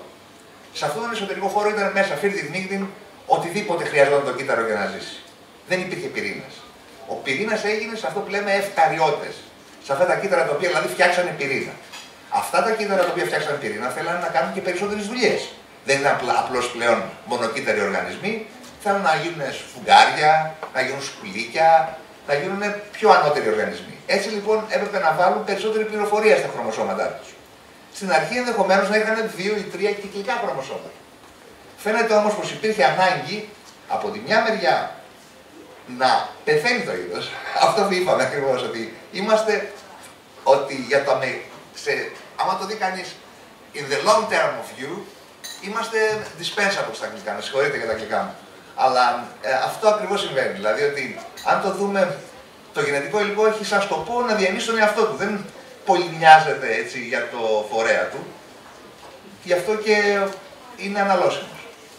Άρα λοιπόν το σπάσιμο ίσως να είναι και μια επιλογή της φύσης ώστε να αυξήσει τις πιθανότητες διατήρησης του είδους. Και για γύρανση, και για απόσυση. Μέσω της γύρανσης και του θανάτου και της φυσικής επιλογής κλπ. Μια άλλη ερώτηση. Γιατί λίγο τα πέρδεψα. Μπορώ να φωνάσω πιο δυνατά. Όχι, λοιπόν, λίγο τα πέρδεψα με την τελομεράση. Από ό,τι καταλαβαίνω, η σμίκρινση του μήκους των τελομερών είναι κατά κάποιο τρόπο μία φυσική προστασία απέναντι στη δημιουργία καρκινικών κυτάρων. Τι σημαίνει αυτό? Ότι άμα μειωθούν αρκετά γρήγορα προς το τέλος, έτσι καταλαβαίνω εγώ, τότε κατά κάποιο τρόπο διακόπτονται οι λειτουργίες τους και δύσκολα μετατρέπονται σε ένα δραστήριο καρκινικό κύτταρο. Καλά το κατάλαβα. Πολύ καλά το κατάλαβα. Θα σας δώσω ένα πολύ απλό παράδειγμα. Το δέσμα των γυρασμένων ανθρώπων δεν ανανεώνεται τόσο συχνά όσο ανανεώνεται των νεότερων ανθρώπων. Ναι. Είναι αυτό ακριβώς, το μήκος των τελομερών το κάνει. Ωραία. Αυτό που είπατε στο τέλος, από ό,τι κατάλαβα, το να το προλάβουμε στη διαδρομή, από ό,τι κατάλαβα σημαίνει το εξής. Το έγκαιρο άνοιγμα της τελομεράσης, πριν τα τελομερή βρεθούν αρκετά ακάλυπτα, μας οδηγεί επίσης σε προστασία από μια πορεία προς καρκινικά κύτταρα. Ακριβώς. Άρα αυτό είναι όντως ένας δρόμος για πρόληψη του καρκίνου στην πρακτική τώρα, στην έρευνα. Στην έρευνα, ναι. Στην έρευνα, εντάξει, στην έρευνα. Όσο αφορά την πρακτική, επειδή ακριβώς υπάρχει αυτή η χρυσή δομή. Ναι, ναι. Το 90% των καρκίνων έχει ενεργοποιήσει είτε την τελομεράση είτε έναν άλλο μηχανισμό που επιμηκύνει τα τελομερή. Δηλαδή, αν εμείς πάμε σε έναν ιστό χωρίς να ξέρουμε ακριβώς, γιατί ακόμα δεν ξέρουμε πώς μπορούμε να ελέγξουμε ένα ιστό ότι όλα τα κύτταρά του είναι μια χαρά. Έτσι, γιατί αυτό σημαίνει ότι πρέπει να κάνουμε κύτταρο προς κύτταρο αναλύσεις και αυτές είναι οι μελλοντικές αναλύσεις που πρέπει να γίνονται. Τουλάχιστον να μπορεί να πει κανείς ότι εξέτασα 10 ή 20% κύτταρα και μπορώ να κρίνω για τα 1 εκατομμύριο ή τα 2 εκατομμύρια κύτταρα. Όταν έχουμε αυτή την ικανότητα, τότε και έχουμε αποκλείσει την πιθανότητα να εμφανίζεται ένας καρκίνος ενδογενάστε, τότε ναι. Διότι αν εμφανίζεται ένας καρκίνος ενδογενάστε, αυτός ψάχνει να βρει τελομεράση. Όταν τη βρει τελομεράση, γίνεται πραγματικά καρκίνος. Αν εμείς την ανοίξουμε εκείνη τη στιγμή, έχουμε το πρόβλημα ότι μπορούμε να κάνουμε καρκίνους. Και αυτό πράγματι συνέβη. Υπερενεργοποίησαν τελομεράση σε ποντίκια και τα ποντίκια κάνανε λεμφώματα. Εντάξει, πρέπει να το κάνουμε εγκαίρως πριν υπάρχει πιθανότητα. Ναι. Ωραία. Από ό,τι ξέρουμε τώρα, τι τρομερές παρενέργειες μπορεί να έχει το άνοιγμα της τελομεράσης εγκαίρως? Από ό,τι μπορούμε να ξέρουμε, καταλαβαίνω ότι δεν υπάρχουν κλινικά. Όχι, δεν έχει παρενέργειες. Έχει ακριβώς το ανάποδο. Άρα φαίνεται πως είναι ένας φαρδής δρόμος προς τη λύση του προβλήματος. Ναι. Εγώ μάλλον δεν το προλάβω. Τέλος πάντων. Μάλλον όλοι μας. Ωραία, να κάνω και μια άσχετη ερώτηση. Στην δημιουργία του καρκινικού όγκου, η πληροφορία που μεταφέρεται μεταξύ κυττάρων έχει κάποιο σημαντικό ρόλο μεταξύ καρκινικών κυττάρων? Είναι λίγο γενική ερώτηση. Πολύ λίγα ξέρουμε γι' αυτό. Πολύ λίγα ξέρουμε. Αλλά είναι πολύ σημαντικό τομέα. Δηλαδή, ξέρετε τι κάνουμε. Για να καταλάβουμε ένα πράγμα, να καταλάβουμε ένα βιολογικό φαινόμενο, πρέπει να το κόψουμε σε κομματάκια. Ο καθένας παίρνει ένα μικρό κομματάκι και προσπαθεί να το δει από τη δική του σκοπιά. Μετά πρέπει αυτό το κομματάκι να θύσει ένα όλο. Να γίνει μια πληροφορία συνολική. Αυτή την γνώση δεν την έχουμε ακόμα. Η συστηματική βιολογία θα βοηθήσει εκεί, κατά τη γνώμη σου, νομίζω, ναι, έτσι. Είναι ένας άλλος τομέας της βιολογίας, απλώς θα αναφέρω. Πειράματα σε ζώα, πειράματα σε. Είναι φοβερό. Ωραία, παραδίδω το μικρόφωνο για να μην καταχάσω. Πόσο ηθικό είναι να κάνει μια εξέταση που θα σου δίνει την πιθανότητα να αναπτύξει καρκίνο, αν δεν μπορεί να το αντιμετωπίσει τώρα? Με μικρόφωνο, αν θέλετε, για να ακούμε. Ναι, αυτό είναι ένα ερώτημα. Κοιτάξτε. Πόσο ηθικό είναι να κάνεις μια εξέταση για την πιθανότητα να αναπτύξεις καρκίνο στο μέλλον, εάν δεν μπορείς να επέμβεις τώρα σε αυτή την πιθανότητα να την αλλάξεις ή να μείνεις στο ίσως? Κοιτάξτε, μια κακοήθεια, άμα διαγνωστεί νωρίς, έτσι έχει πολύ καλύτερη έκβαση. Δηλαδή, σε μια γυναίκα η οποία έχει προδιάθεση κληρονομική για καρκίνο του μαστού ή των οθικών, δηλαδή έχει βεβαιωμένα μετάλλαξη το κληρονομικό ιστορικό σε κάποια τα γονίδια τα οποία προδιαθέτουν για κληρονομικότητα σε καρκίνο του μαστού, αυτή η γυναίκα πρέπει να ελέγχεται πολύ συχνά. Πολύ περισσότερο συχνά από όσο μια άλλη κοινή γυναίκα. Αυτό είναι το θέμα. Τώρα, από εκεί ύστερα όμως, εκτός από το καρκίνο του μαστού, υπάρχουν και γενετικές οντότητες, τις οποίες είναι 100% πιθανότητα να γίνει καρκίνος. Είναι σπάνιες, αλλά υπάρχουν και τέτοιες. Σε εκείνες τις περιπτώσεις είναι πολύ σημαντικό να γίνει πραγματική ιατρογενής παρέμβαση. Δηλαδή, θα σας δώσω ένα παράδειγμα: είναι ένα γονίδιο, το γονίδιο της πολλαπλής ενδοκρινούς ομοπλασίας, το οποίο όταν υπάρχει μετάλλαξη στο γονίδιο είναι 100% η εμφάνιση της νόσου. Τότε αφαιρούν ενδοκρινείς αδένες από πριν προστατευτικά. Δηλαδή είναι κάτι το οποίο για μερικούς ανθρώπους έχει σημασία. Τώρα, επίσης, όταν γίνει ο καρκίνος, είναι και αυτό το ζήτημα. Αυτό που συζητούσαμε προηγουμένως. Το γονίδιο BRCA1 που κάνει τον καρκίνο του μαστού είναι ένα γονίδιο το οποίο κατά κύριο λόγο η δουλειά του είναι να διορθώνει το DNA. Δηλαδή αυτό που ήθελα να πω σαν ρεζουμέ της όλης της ιστορίας είναι ότι ο καρκίνος είναι μια φθορά του γενετικού υλικού. Είτε γίνεται από κάτω, από τα τελομερή, είτε γίνεται από μέσα, γιατί τα χρωμοσώματα και αυτά παθαίνουν ζημιές, πάνε και κάνουν διάφορες αναδιατάξεις. Αυτή η φθορά είναι αυτή που προκαλεί τη διαδικασία της εξαλλαγής. Εάν αυτή τη φθορά, στην περίπτωση της BRCA1, τη συνδυάσεις και με ένα φάρμακο το οποίο αποτρέπει πάλι την επιδιόρθωση του DNA, δηλαδή από τη μια μεριά έχει μια ζημιά της επιδιόρθωσης εδώ. Άμα την κάνεις και σε ένα άλλο σημείο τη ζημιά της επιδιόρθωσης, κάτι που κανονικά θα λέγει κανείς, μα πώς είναι δυνατόν. Αυτό το πράγμα θα κάνει κακό άμα μου το δώσει σε μένα που είμαι φυσιολογικός άνθρωπος. Στην περίπτωση όμως αυτή του καρκίνου, το σκοτώνει το καρκίνο. Δηλαδή δύο ζημιές κερδίζουν τη μία.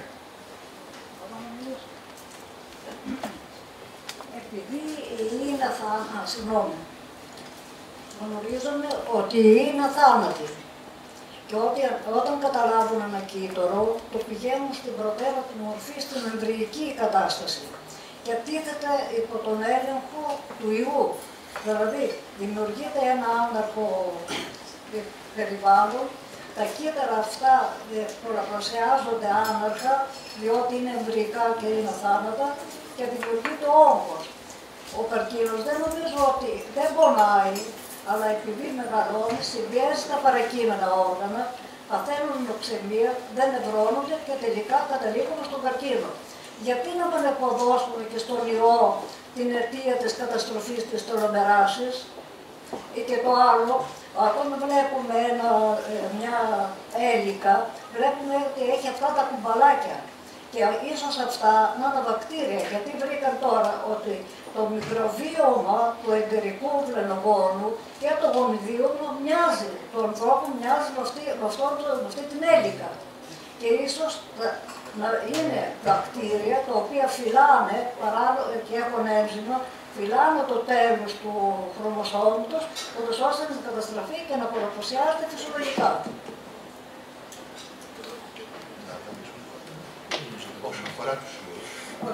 Όσο αφορά τους ιούς, είναι γνωστή η δράση τους και η καρκινογόνος, οι ογκογόνοι. Είναι αρκετοί από αυτούς. Ένας από αυτούς είναι ο ιός του ποδηλώματος, ο οποίος προκαλεί τον καρκίνο της αχίλης μήτρας. Του στήθους, του πολιώματος. Σωστά. Πολλοί από αυτούς τους καρκίνους, λοιπόν, αυτό που κάνουν στην ουσία είναι να ενεργοποιούν ογκογονίδια, τα οποία όταν δουλεύουν, λένε στο κύτταρο να κάνει συνεχή πολλαπλασιασμό. Ο συνεχής πολλαπλασιασμός κάνει δύο πράγματα. Από τη μια μεριά κάνει λάθη της αντιγραφής συνεχώς και δεν μπορεί να τα διορθώσει. Και στη διαδρομή χάνει και παράγοντες που διορθώνουν. Από την άλλη μεριά μικραίνει τα τελομερή και κάνει δύο ζημιές δηλαδή. Λοιπόν, τις περισσότερες φορές αυτά τα κύτταρα θα πεθάνουν. Ακόμα και μετά την επίδραση του ιού, που τους λέει να πολλαπλασιαστούν πολλές φορές. Πολύ λίγα θα καταφέρουν να κάνουν εκείνο τον ανασυνδυασμό πάλι, τον τυχαίο ανασυνδυασμό του γονιδιώματος, όπως γίνεται, δηλαδή πάντα είναι μια τυχαία διαδικασία. Τότε θα γίνει καρκίνο. Και ξέρετε τι παρατήρησα. Παρατήρησα ότι πειράζει το αμυντικό σύστημα ο ιός και κυρίως τα αιστικά μακροφάγα. Και τα οποία, αφού το νοσοποιητικό μας πέφτει, ύστερα ο οργανισμός μας είναι ανοχήρωτος πόλη. Σωστό. Γι' αυτό και πολλή έρευνα γίνεται πια και στο νοσοποιητικό σύστημα, για το οποίο πιθανότατα να παίξει και αυτό ένα πολύ σημαντικό για την αντιμετώπιση κάποια στιγμή, δηλαδή παράλληλα με οτιδήποτε.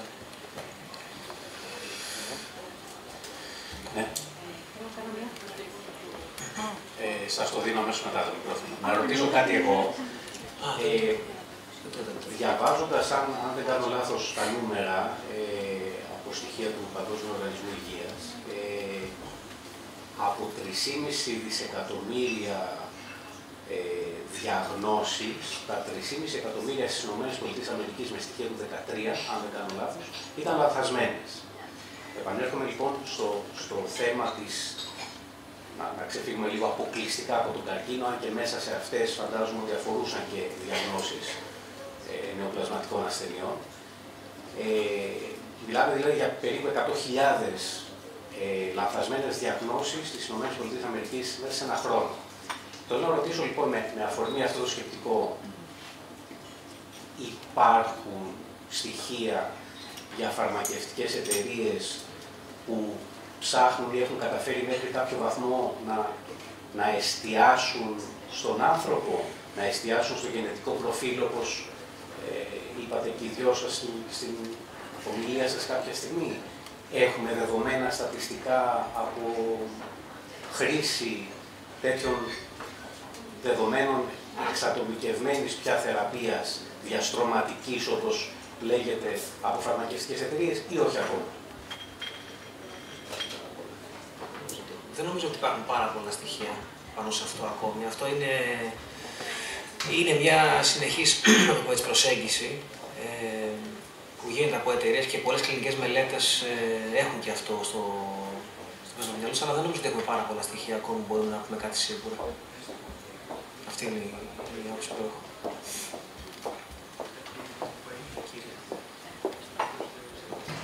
Θέλω να κάνω μια πρακτική ερώτηση. Πιο προηγούμενα, σαν συνέχεια του κυρίου για το ηθικό πρόβλημα. Λοιπόν, έχω ακούσει ότι υπάρχει ιατρική εξέταση που ξέρεις αν θα μάθεις καρκίνο, ξέρω εγώ, τα 30, θα το πάθεις στα 45 σου, στα 65 σου. Ισχύει αυτό? Ναι. Λέω ναι, γιατί έτσι έχω ακούσει. Λοιπόν, είναι ηθικά σωστό να κάνει μαστεκτομή, ας πούμε, επειδή στα 65 σου θα πάθεις καρκίνο, λόγω αυτής της εξέτασης που έχεις κάνει? Η άποψή σας? Στο θέσω αλλιώς. Ναι, όπως θες. Είναι ηθικά σωστό να κάνει μια γυναίκα δεύτερη, να κάνει προφυλακτική μαστεκτομή όταν έχει κάνει ήδη ένα καρκίνο στον ένα μαστό και αυτός οφείλεται σε κληρονομική προδιάθεση? Ναι. Ναι. Ήδη έχει ένα προηγούμενο. Διότι μπορεί να εμφανιστεί και στον άλλον ανεξάρτητος καρκίνος. Αυτό είναι το θέμα. Εκεί θα το κάνει. Ναι. Αν τώρα μια γυναίκα βρεθεί ότι έχει μετάλλαξη στον BRCA 1 γονίδιο, στο BRCA 2 γονίδιο, εκεί αυτό που εξετάζεται είναι η διεισδυτικότητα της νόσου. Που σημαίνει δηλαδή πόσοι από αυτούς που φέρουν τη μετάλλαξη θα ασθενήσουν. Έτσι δεν είναι τα πράγματα. Είναι 70 με 80% η πιθανότητα να ασθενήσουν. Υπάρχει ένα 20% ή 30% το οποίο δεν θα ασθενήσει. Και εκεί λοιπόν παίρνει κανείς το ρίσκο του. Έχει να κάνει με το ποσοστό. Αν υποθέσουμε ότι έχουμε πολλαπλή ενδοκρινή νεοπλασία, 100%. Δεν τη θέση. Στη συνέχεια όλων αυτών των ερωτήσεων.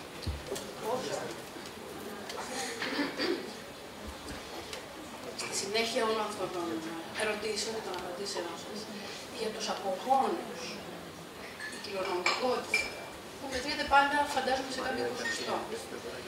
Ίσως εκεί είναι πιο σημαντικό, πιστεύω, το θέμα, κατά πόσο δηλαδή ενημερώνει τους απογόνους ή τους εξετάζεις προληπτικά, για το αν θα εμφανίσουν κάποια στιγμή μια προδιάθεση καρκινική ή όχι. Δηλαδή, σε έναν νέο άνθρωπο που έχει ένα προσδόκιμο ζωής μπροστά του, αν υπάρχει κληρονομικότητα, κατά πόσο θεωρείται ότι είναι σωστό, θεωρείται με αλφαγιότητα το λέω, έτσι, να γνωρίζει πιθανότητες επικινδυνότητας μέσα από κληρονομικότητα.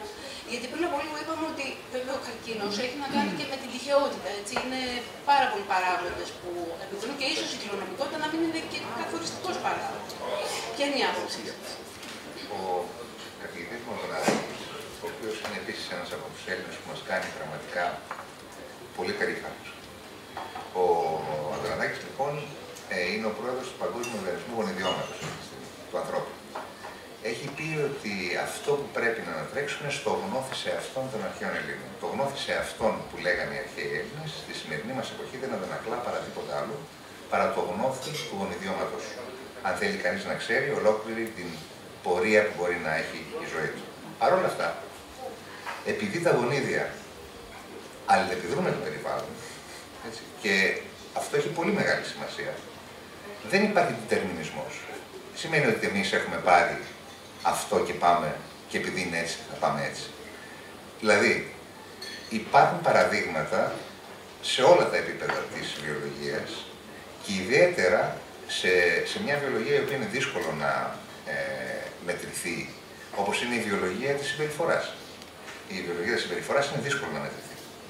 Αν όμως πάρεις ποντίκια και τα αποχωρήσεις από τις μαμάδες τους πολύ νωρίς, στην περίοδο του γαλακτισμού δηλαδή, τα απογαλακτήσεις δηλαδή πρόωρα, τα ποντίκια αυτά φαίνεται πως εμφανίζουν στον εγκέφαλό τους σε ένα γονίδιο το οποίο είναι το γονίδιο το οποίο θεωρούμε το γονίδιο της ικανοποίησης και της χαράς, εμφανίζουν μια επιγενετική μεταβολή, μια μεταβολή που δεν είναι κληρονομική, και το κλειδώνει. Είναι αυτό που λέμε το τραύμα, το παιδικό, το οποίο περνάει στη διάρκεια της ζωής ενός ανθρώπου και το κουβαλάει μαζί του. Αυτό λοιπόν είναι μια αλλαγή στο γονίδιό του. Τέτοιες αλλαγές μπορούν να γίνουν όχι μόνο στη συμπεριφορά, μπορούν να γίνουν σε όλη τη λειτουργικότητα ενός οργανισμού.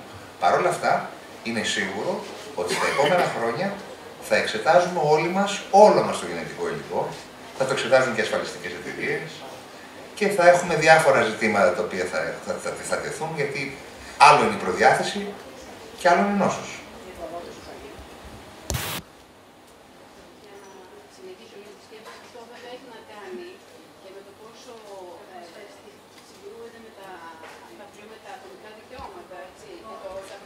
Δεδομένα που ήδη και συνταγματικά είναι κατοχυρωμένα.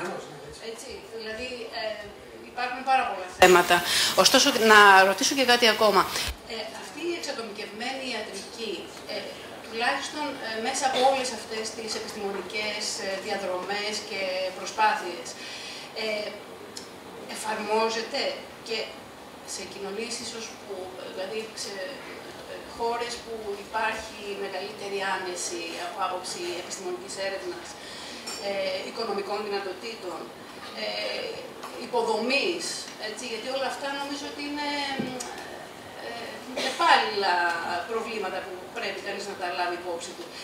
Και ό,τι έχει σχέση να κάνει και με την ελληνική πραγματικότητα. Εδώ που βρισκόμαστε, αλήθεια, πάνω σε όλα αυτά. Δηλαδή, κατά πόσον η εξατομικευμένη ιατρική μπορεί σήμερα να εφαρμοστεί έστω και πιλωτικά ή αν εφαρμόζεται. Αν υπάρχει δυνατότητα δηλαδή για κάτι τέτοιο.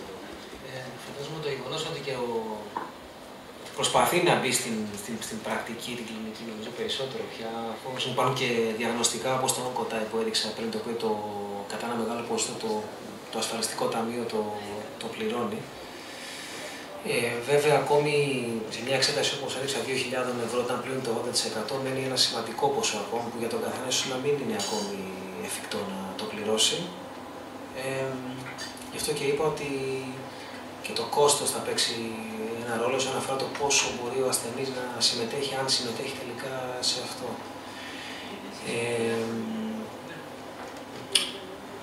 Τώρα, σε άλλες? Γίνεται συχνότερα. Ναι. Και το OncoType, αυτό το συγκεκριμένο kit είναι και εφαρμόζεται σε άλλους τύπους καρκίνου. Υπάρχει και στον προστάτη, δηλαδή, και έχει μπει αρκετά στην κλινική πρακτική. Νομίζω ότι στην Ελλάδα μπήκε χρηματοδότηση από τα ταμεία, έστω και στο ποσοστό αυτό, νομίζω από το 2012 ή 2013, πολύ πρόσφατα δηλαδή. Πολιτική ή με πίεση κοινωνικών ομάδων, φορέων? Λίγο απ' όλα. Λίγο απ' όλα. Συγγνώμη, εξατομικευμένη θεραπεία είναι ο τρόπο που εξειδικεύει στην ογκολογία. Εξατομικευμένες θεραπείες στην Ελλάδα υπάρχουν πάρα πολλές. Δηλαδή, για παράδειγμα, το γονίδιο HER2 στο μαστό, που είναι στοχευμένο, πρέπει να έχουμε στοχευμένες. Αυτό εννοούσε μάλλον, νομίζω.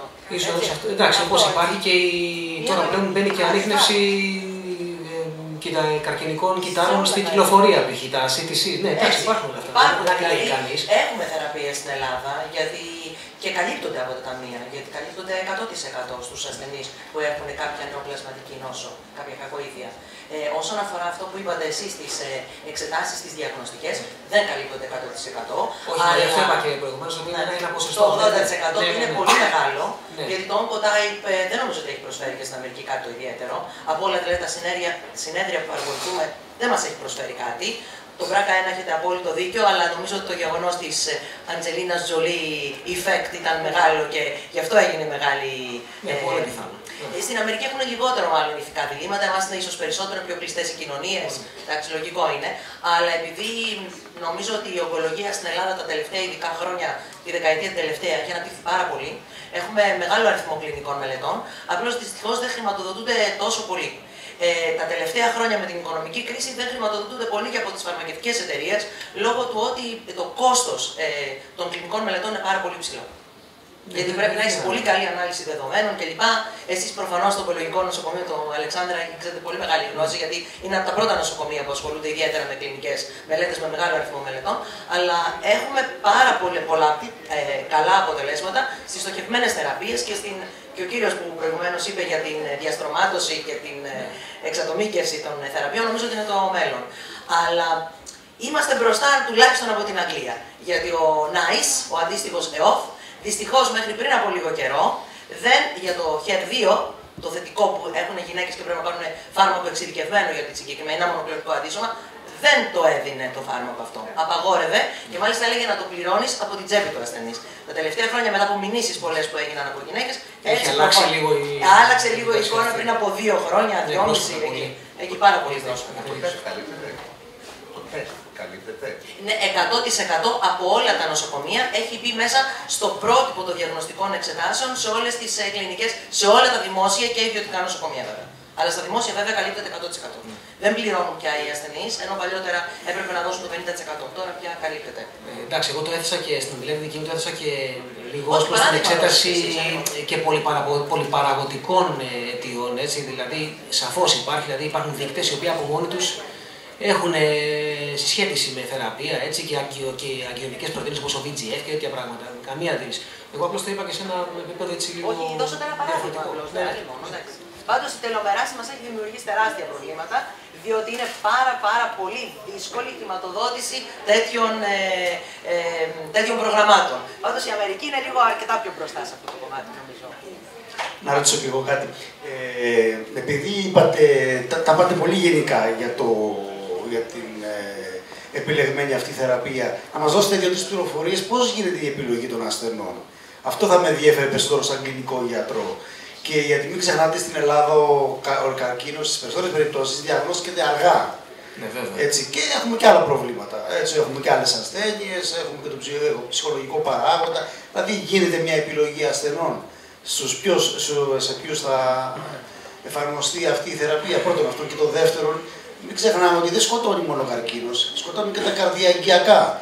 Οπότε σαν σύνολο, υπέρταση, ζαχαρόδης, διαβήτης, χολυστερίνη, όλα αυτά, προς αυτή την κατεύθυνση έχουμε τη θεραπεία την Σαφώς και υπάρχουν προσπάθειες προς όλους τους τύπους ασθενείων. Εμείς απλώς μιλήσαμε για τον καρκίνο περισσότερο, γιατί είναι κάτι το οποίο δουλεύουμε περισσότερο και στο εργαστήριο εμείς. Σαφώς και υπάρχουν προσπάθειες και γίνονται εξετάσεις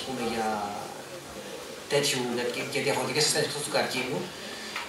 Εγώ προσωπικά για άλλες ασθένειες δεν έχω πολλές πληροφορίες στο μυαλό μου, γιατί δεν έχω ασχοληθεί σε τέτοιο βαθμό ώστε να βοηθήσω. Ξέρω όμως ότι η επιλογή του ασθενούς είναι και λίγο, έχω την εντύπωση, από όσο έχω μιλήσει και με κλινικούς γιατρούς, είναι και λίγο στην κρίση του γιατρού, ανάλογα με τα συμπτώματα τα οποία βλέπει κλπ. Τώρα δεν θέλω να μπω σε ηθικά θέματα του τύπου, δηλαδή πώς επιλέγουμε κάποιον να μπει σε μια μελέτη ή οτιδήποτε ή τι κριτήρια υπάρχουν. Αυτά είναι διάφορα. Κάθε κλινική μελέτη έχει και τα δικά της κριτήρια. Νομίζω ότι μπορεί να γίνει πολλή συζήτηση πάνω σε αυτό, έτσι. Αλλά όπως είπε και η συνάδελφος, υπάρχουν φάρμακα τα οποία εξατομικευμένα, να το πω έτσι, ιατρική ουσιαστική πραγματοποιείται, γίνεται, να το πω έτσι. Εγώ απλώς αυτό το πλαίσιο το οποίο έθεσα, επειδή το είπα πολύ γενικά, το ξαναλέω, ήταν γιατί μίλησα για πολυπαραγωγικά τεστ. Έτσι, δηλαδή κάποιος ο οποίος πιθανότατα στους πιο πολλούς τύπους καρκίνου, μετρούν μια συγκέντρωση αγγειονοτικών παραγόντων, για παράδειγμα, μπορεί να γίνει μια σχέση και γίνονται συσχετήσεις με άλλους ασθενείς το προσδόκιμο ζωής. Και βλέπουν ανάλογα την μπορεί να μπει κάποιος σε μια μελέτη ή μπορεί να πάρει κάποιο φάρμακο, κάποιο μονοκλονικό αντίσωμα παράλληλα με τη χημειοθεραπεία π.χ. γιατί εμφανίζει κάποιο ποσοστό έκφραση μιας πρωτεΐνης η οποία δείχνει μια επικινδυνότητα, να το πω έτσι. Αυτό χοντρικά μπορώ να σας πω. Δεν ξέρω αν σας κάλυψα σε αυτό που λέω. Αυτό μπορεί να μας πει ότι ένας κλινικός γιατρός περισσότερο, αλλά νομίζω ότι έτσι είναι η διαδικασία. Μπορώ να κάνω ένα σχόλιο με αυτό. Έχουμε την τάση να μπερδεύουμε την κατηγοριοποίηση που λέμε stratification, στο να φτιάξουμε ομάδες, με αυτό που είναι εξατομικευμένη ιατρική. Για παράδειγμα, το να πούμε ότι μια γυναίκα η οποία έχει θετικό το νέο ερευνητικού και πρέπει να πάρει Herceptin, αφορά ένα σύνολο πολλών άλλων ανθρώπων. Βέβαια, αν πάμε σε άλλες νοσολογίες που αναφέρθηκε προηγουμένως, ας υποθέσουμε για παράδειγμα ότι έχουμε κάποιον ο οποίος είναι θυματίας. Το φάρμακο επιλογής για τη θυματίωση είναι η ισοδιαζίδη. Είναι ένα αντιβιωτικό το οποίο έχει πάρα πολύ καλή επιτυχία στην αντιμετώπιση της θυματίωσης. Όμως όλοι οι άνθρωποι δεν έχουν την ίδια ανταπόκριση στην ισοδιαζίδη. Μέχρι παλιότερα περιμέναμε να κάνουμε τεστ υπατικό στον άνθρωπο, να δούμε αν πάει το σηκώτη του καλά και αν το χαλάσουμε το σηκώτη, να κόψουμε την ισονιαζίδη. Τώρα έχουμε τη δυνατότητα να εξετάσουμε ένα γενετικό δείκτη και να πούμε από πριν αν είναι ικανός να πάρει ισονιαζίδη ή όχι. Και αν η ισονιαζίδη πράγματι για αυτόν τον άνθρωπο θα κάνει καλή δουλειά. Γιατί αυτοί οι άνθρωποι έχουν την τάση να την καταβολίζουν κατευθείαν το φάρμακο και να υπερκουράζουν το σηκώτη τους. Έτσι δηλαδή γίνεται λίγο πολύ, αλλά πάλι δεν είναι εξατομικευμένη η ιατρική. Γιατί αυτό πάλι τους βάζει σε μια κατηγορία. Τώρα, όταν πάρουμε όλες τις κατηγορίες και τις βάζουμε στο επίπεδο του ασθενούς, του συγκεκριμένου, τότε έχουμε εξατομικευμένη ιατρική. Η οποία βέβαια μπαίνει σε βάσεις, σημαίνει πρώτα ότι θα πρέπει να κάνουμε όλο μας το γονιδίωμα έλεγχο, τώρα κοστίζει καμιά 15.000-20.000. Σε μερικά χρόνια μπορεί να κάνει 1.000, μπορεί να κάνει 800 ευρώ. Κάποτε θα φτάσει αυτή η ιστορία. Καλή σχεδόν 1.000 με λες τεχνολογίες που θα NGF, με περιμένω να γίνει πολύ συχνά. Τότε μετά θα πρέπει να ξέρουμε τι σημαίνουν όλα αυτά, γιατί και αυτά δεν τα ξέρουμε ακόμα. Δηλαδή τώρα πουλάνε άνθρωποι τεστ. Λέει θα σας πουλήσουμε το τεστ για την προδιάθεση για την αφιερωμάτωση. Αλλά η δική τους εταιρεία έχει πατεντάρει 5 γονίδια, τα άλλα 5 έχει πατεντάρει άλλη εταιρεία. Έτσι λοιπόν σας δίνουν ένα τεστ, το οποίο λείπουν τα 5 σημαντικά γονίδια γιατί τα έχει πατεντάρει μια άλλη εταιρεία. Και λέει ότι είναι το τεστ για την αφιερωμάτωση. Βέβαια, ένα γονίδιο το οποίο μπορεί να προδιαθέτει σε αφιερωμάτωση, μπορεί να κάνει κάτι πολύ καλό κάπου αλλού που δεν το ξέρουμε. Εμείς με τον πυθικό διαφέρουμε τον Μπονόμπο και τον Χιμπατζή κατά 99% σε αφορά τη σύνταξη του DNA μας. Δεν είμαστε και τόσο ίδιοι. Λοιπόν, θέλω να πω δηλαδή ότι είναι πράγματα που δεν ξέρουμε ακόμα. Ναι. Και σαν φιλοσοφικά να το πάρεις, και η ίδια η εξατομίκευση έχει τις απογοητεύσεις της, έτσι.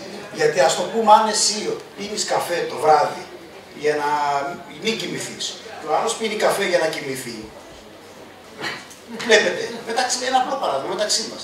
Δηλαδή, τι να το κάνω εγώ, άμα αυτό που μου προτείνει σαν εξατομίκευση δεν μου κάνει τίποτα εμένα. Έχει και τις απογοητεύσεις της.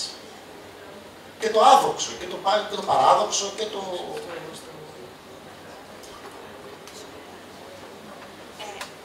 Και εγώ κάτι για την τελομεράση. Είναι ριβοένζυμο τελικά η τελομεράση ή όχι? Η τελομεράση είναι μια ανάστροφη μεταγραφάση, αν θέλετε. Δηλαδή τι κάνει? Κάνει DNA χρησιμοποιώντας σαν μήτρα το RNA. Και για να το κάνει αυτό φέρνει το RNA της μαζί. Το RNA της μοιάζει ακριβώς, είναι συμπληρωματικό με το τελομερές. Το βάζει κάτω και πάνω σε αυτό νεοσυνθέτει. Αλλά για να το κάνει αυτό πρέπει να έχει να βρει τελομερές. Αν δεν υπάρχει τελομερές, δεν μπορεί να το κάνει. Και φαίνονται ότι υπάρχουν μηχανισμοί που πάνε και πολλά αυτό το αρχικό τελομερές.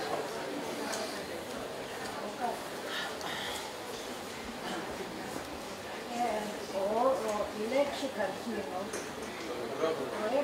Εδώ το μικρόφωνο να σας φέρνει για να σας ακούσουμε. και το κίνο, αντικίνηση. Γιατί... Μπορείτε να το επαναλάβετε, συγγνώμη. Γιατί βρίσκομαι, δηλαδή δεν είναι εξ αριστερών προς τα δεξιά, το βρίσκομαι εξ δεξιών προς τα αριστερά, στο κύτταρο του καρκίνου. Μήπως οι αρχαίοι μόνο πρόγων ήταν πιο έξυπνοι από εμάς. Δηλαδή το φέρε σε μια μορφή που λέγαμε εμείς καρκινική, ανάδρομη, αντίθετη. Είναι αλήθεια αυτό, ότι είναι δεξιόστροφες οι πρωτεΐνες του καρκινικού κυττάρου? Αυτή την πληροφορία δεν ξέρω.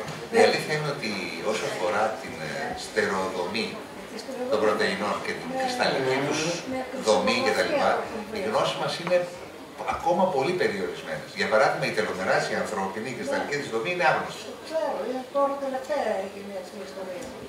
Αλλά το θέμα είναι ότι Δηλαδή γίνεται αντιστροφή. Διάβαζα ένα βιβλίο ενός χειρούργου του Ιταλού και έλεγε ότι ο καρκίνος είναι δηλαδή οπισθοδρόμηση. Φεύγουμε από τη μύτωση, που ήταν και η μύτωση είναι η διαφοροποίηση είναι ο θάνατος του ανθρώπου και φτάνουμε στη σχιζογονία. Δηλαδή πολλαπλασιάζονται τα...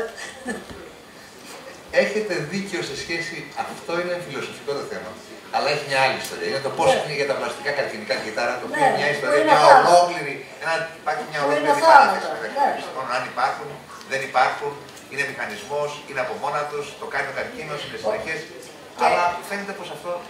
Και έφερνε ένα παράδειγμα με την πλαναρία την πένθυμο, που είναι οι πλατιέλμητες που έχουν μια ουσία, λέει, οι οποίοι προκαλούν την αθανασία. Γιατί δεν στρέφεστε εκεί προς εκεί. Μπράβο, εκεί τη βρήκαν την τελομεράση πρώτα. Ναι. Εκεί βρήκαν την τελομεράση πρώτα. Αφού τις κόβουν το κεφάλι και σε μια εβδομάδα βγάζει μια προεξωτή και γίνονται ματάκια και δηλαδή δεν καταλαβαίνεις ότι αυτή είχε υποστεί αποκεφαλισμό. Υπάρχουν οργανισμοί που έχουν τη δυνατότητα και να αναπλάσουν όργανα και να αναπλάσουν τα ψάρια. Όπως η βασική μεμβράνη όταν κοβόμαστε. Δερμαία είδα. Δερμαία είδα, ναι. Σάβρες. Είδα τον φωτομό. Έπαιρνε το ένα και έπαιρνε το δύο. Ίδιος μηχανισμός. Ναι.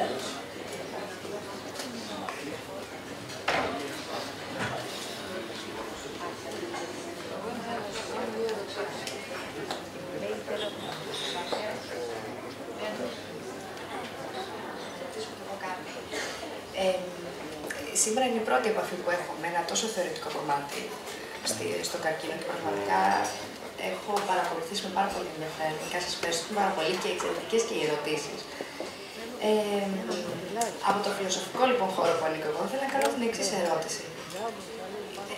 Μπορούμε τελικά να προσφέρουμε και εμείς από την πλευρά μας, γιατί η επιστήμη κάνει ό,τι μπορεί. Μπορούμε όμως και εμείς συνολικά να προσφέρουμε κάποια πολύτιμη γνώση σε εσάς μέσα από μια συνολική αντίληψη απέναντι στη ζωή. Δηλαδή, θα μπορούσαμε να προσφέρουμε κάποια γνώση, δεν λέω για τις εξετάσεις, σε φάση πλέον που ίσως να είναι διαγνωσμένη μια νόσος. Γενικά, από τον τρόπο ζωής μας, τι θα μπορούσαμε να προσφέρουμε σαν πολύ χρήσιμη πηγή γνώσης στην επιστήμη. Δεν ξέρω αν είναι συγκεκριμένη, θα θέλατε κάποια. Πρέπει να γίνεται πιο συγκεκριμένη. Ναι. Κατά πόσο μπορούμε, ίσως η διατροφή, δεν ξέρω σε τι ποσοστό, και τι άλλο θα μπορούσε να δώσει σημαντικές πληροφορίες, συνολικά. Εδώ φεύγω από την εξατομικευμένη που αναφέρεστε και πηγαίνω τελικά σε κάτι πολύ πιο γενικό, γιατί από ό,τι κατάλαβα, στο γενικό είναι που κρύβονται τα μυστικά, ίσως. Κοιτάξτε, έξω από το γενετικό υπόβαθρο, νομίζω θα συμφωνήσει, υπάρχουν και περιβαλλοντικοί παράγοντες, να το πω έτσι, οι οποίοι δρούν έτσι στην ανάπτυξη μιας κακοήθειας, ας πούμε. Παράγοντες σαφώς, όπως η διατροφή, η άσκηση, παίζουν σημαντικό ρόλο. Αν εννοείται αυτό, αν το καταλαβαίνω καλά, παίζουν πολύ σημαντικό ρόλο και μπορεί κάποιος, ας πούμε, να... Υπάρχουν μελέτες οι οποίες συγκρίνουν, για παράδειγμα, το πόσο συχνά ή λιγότερο συχνά ή σε τι ποσοστό μπορεί να εμφανίσει κάποιος κακοήθεια, μια συγκεκριμένη ή κάποιους τύπους, ανάλογα με το αν ασκείται, αν τρέφεται διαφορετικά. Δεν ξέρω αν σας καλύπτει αυτό που λέω, δηλαδή αν μιλάμε για κάτι τέτοιο ή εννοείται κάτι άλλο το οποίο εγώ δεν καταλαβαίνω ίσως. Όχι, εντάξει, είναι στη θεωρία πάνω γι' αυτό. Μπορώ να συμπληρώσω πάνω. Ναι. Δεν αναφέρεται από αυτού, δηλαδή η τελωνερική βιολογία αφορά όλη τη βιολογία. Έτσι, αφορά κάθε ένα μηχανισμό και όχι μόνο το καρκίνο. Ο άξονας υποθαλάμου υπόψης και το στρες, και η γύραση των πιστών έχουν να κάνουν με πολλές ασθένειες. Είναι διακριβωμένο λοιπόν ότι, και έχουν γίνει μελέτες και το έχουν δείξει, ότι το μήκος, όπως είπαμε, των τελομερών του περιφερικού αίματος αντανακλά κατά κάποιο τρόπο τη βιολογική μας ηλικία. Ή αν θέλετε, αντανακλά την ικανότητα του νοσολογικού συστήματος να ανταποκρίνεται σε νοσολογία. Έτσι, όταν στρεσαριστούμε, όταν έχουμε στρες, το μήκος των τελομερών πέφτει. Αν πάσουμε από του αίματος, αν πάσουμε από μείζωνα κατάθλιψη, το μήκος των τελομερών είναι μικρό. Η Νομπελόρια που ανακάλυψε τη τελομεράση έκανε μια καταπληκτική μελέτη με ασθενείς οι οποίοι πήραν ή δεν πήραν ψυχοθεραπεία. Και αυτοί που πήραν ψυχοθεραπεία είχαν μεγαλύτερο όγκο τελομερών και ενεργοποίηση τελομεράσεις στο περιφερειακό αίμα. Αυτό που λένε δηλαδή ότι έχει πέσει το νοσοποιητικό μου γιατί έχω δυσαρεστεί, είναι αλήθεια, μετριέται πλέον βιολογικά. Όπως επίσης η καλή ζωή κάνει μακρύτερα τελομέρες στο περιφερειακό αίμα. Έτσι, οι άνθρωποι που έχουν περάσει δύσκολα, έχουν γεράσει πρόοδο. Αυτό μετριέται πια. Και είναι δυστυχώς μια δυστυχής αλήθεια της πραγματικότητας η οποία επηρεάζει τον καθένα από εμάς. Κακά τα ψέματα, δεν είμαστε άσχετοι από το περιβάλλον μας. Είμαστε μέσα στο περιβάλλον μας και από αυτό παίρνουμε και διαμορφωνόμαστε συνεχώς. Το μνημόνιο πόσα τελομερή. Έχει εκλογήσει. Πράγματι. Αυτό, ίσως κάποιοι κάνανε τέτοια δουλειά. Κάναν πειράματα και... Όχι, μετράει κανείς πληθυσμιακές ομάδες. Πάντως η αντιμετώπιση του καρκίνου είναι ολιστική. Δεν μπορεί να τη βλέπεις μόνο στο κομμάτι τι γίνεται με την εξατομικευμένη θεραπεία, χωρίς να κοιτάς τη διατροφή, όπως είπε εδώ η αγαπητή κυρία, για να μην αφήνεσαι και να περιμένεις όλα να έρθουν ως εκπαιδεύματος και όταν τα γονίδια πια υπερεκφραστούν να ψάξεις να βρεις. Έτσι, γι' αυτό νομίζω ότι οι αρχαίοι ήταν οι πιο σωστοί. Εσείς οι φιλόσοφοι εδώ, ότι πρέπει να το προλαμβάνει. Το οποίο επίσης ο προληπτικός έλεγχος δεν γίνεται στην Ελλάδα όπως πρέπει. Και όχι, δεν είναι θέμα ενημέρωσης, γιατί η ενημέρωση είναι πολύ έντονη, αλλά δυστυχώς ο μέσος Έλληνας δεν κάνει τις εξετάσεις απαιτούμενες. Και όχι τόσο οι γυναίκες. Οι γυναίκες είμαστε πιο συνεπείς, θα το έλεγα έτσι. Ας πενέσουμε λίγο το φίλο μας. Μία ερώτηση, δύο το πολύ ακόμη, πρέπει να κλείσουμε την κουβέντα μας.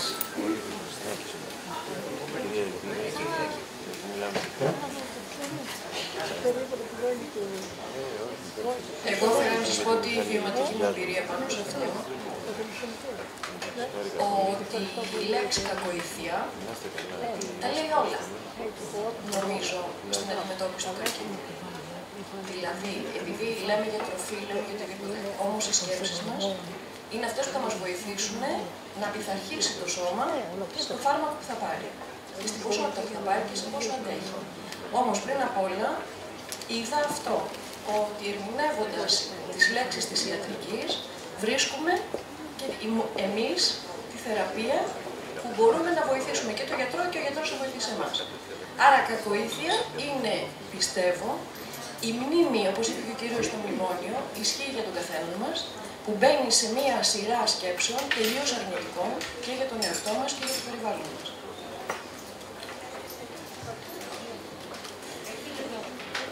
Θα είναι η τελευταία ερώτηση, κύριε εκεί, και θα κλείσουμε.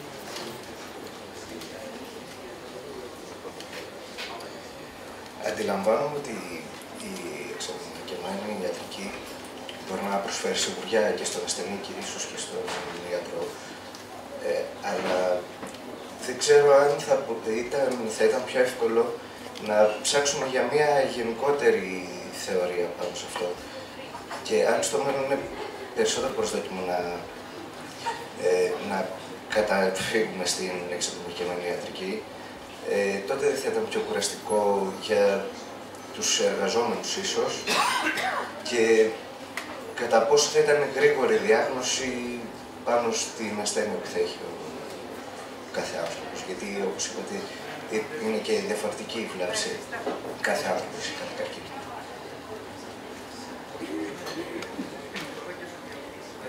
Όταν λέτε κουραστική,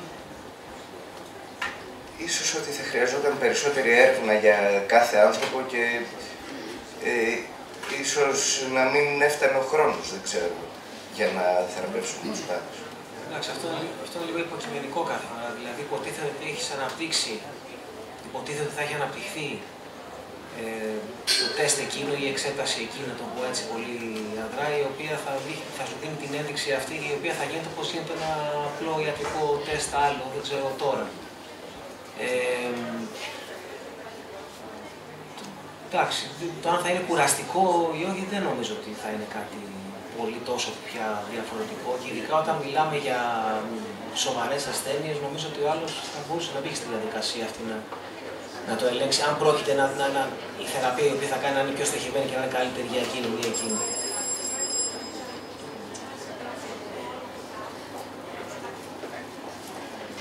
Ευχαριστούμε πάρα πολύ.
Εντάξει,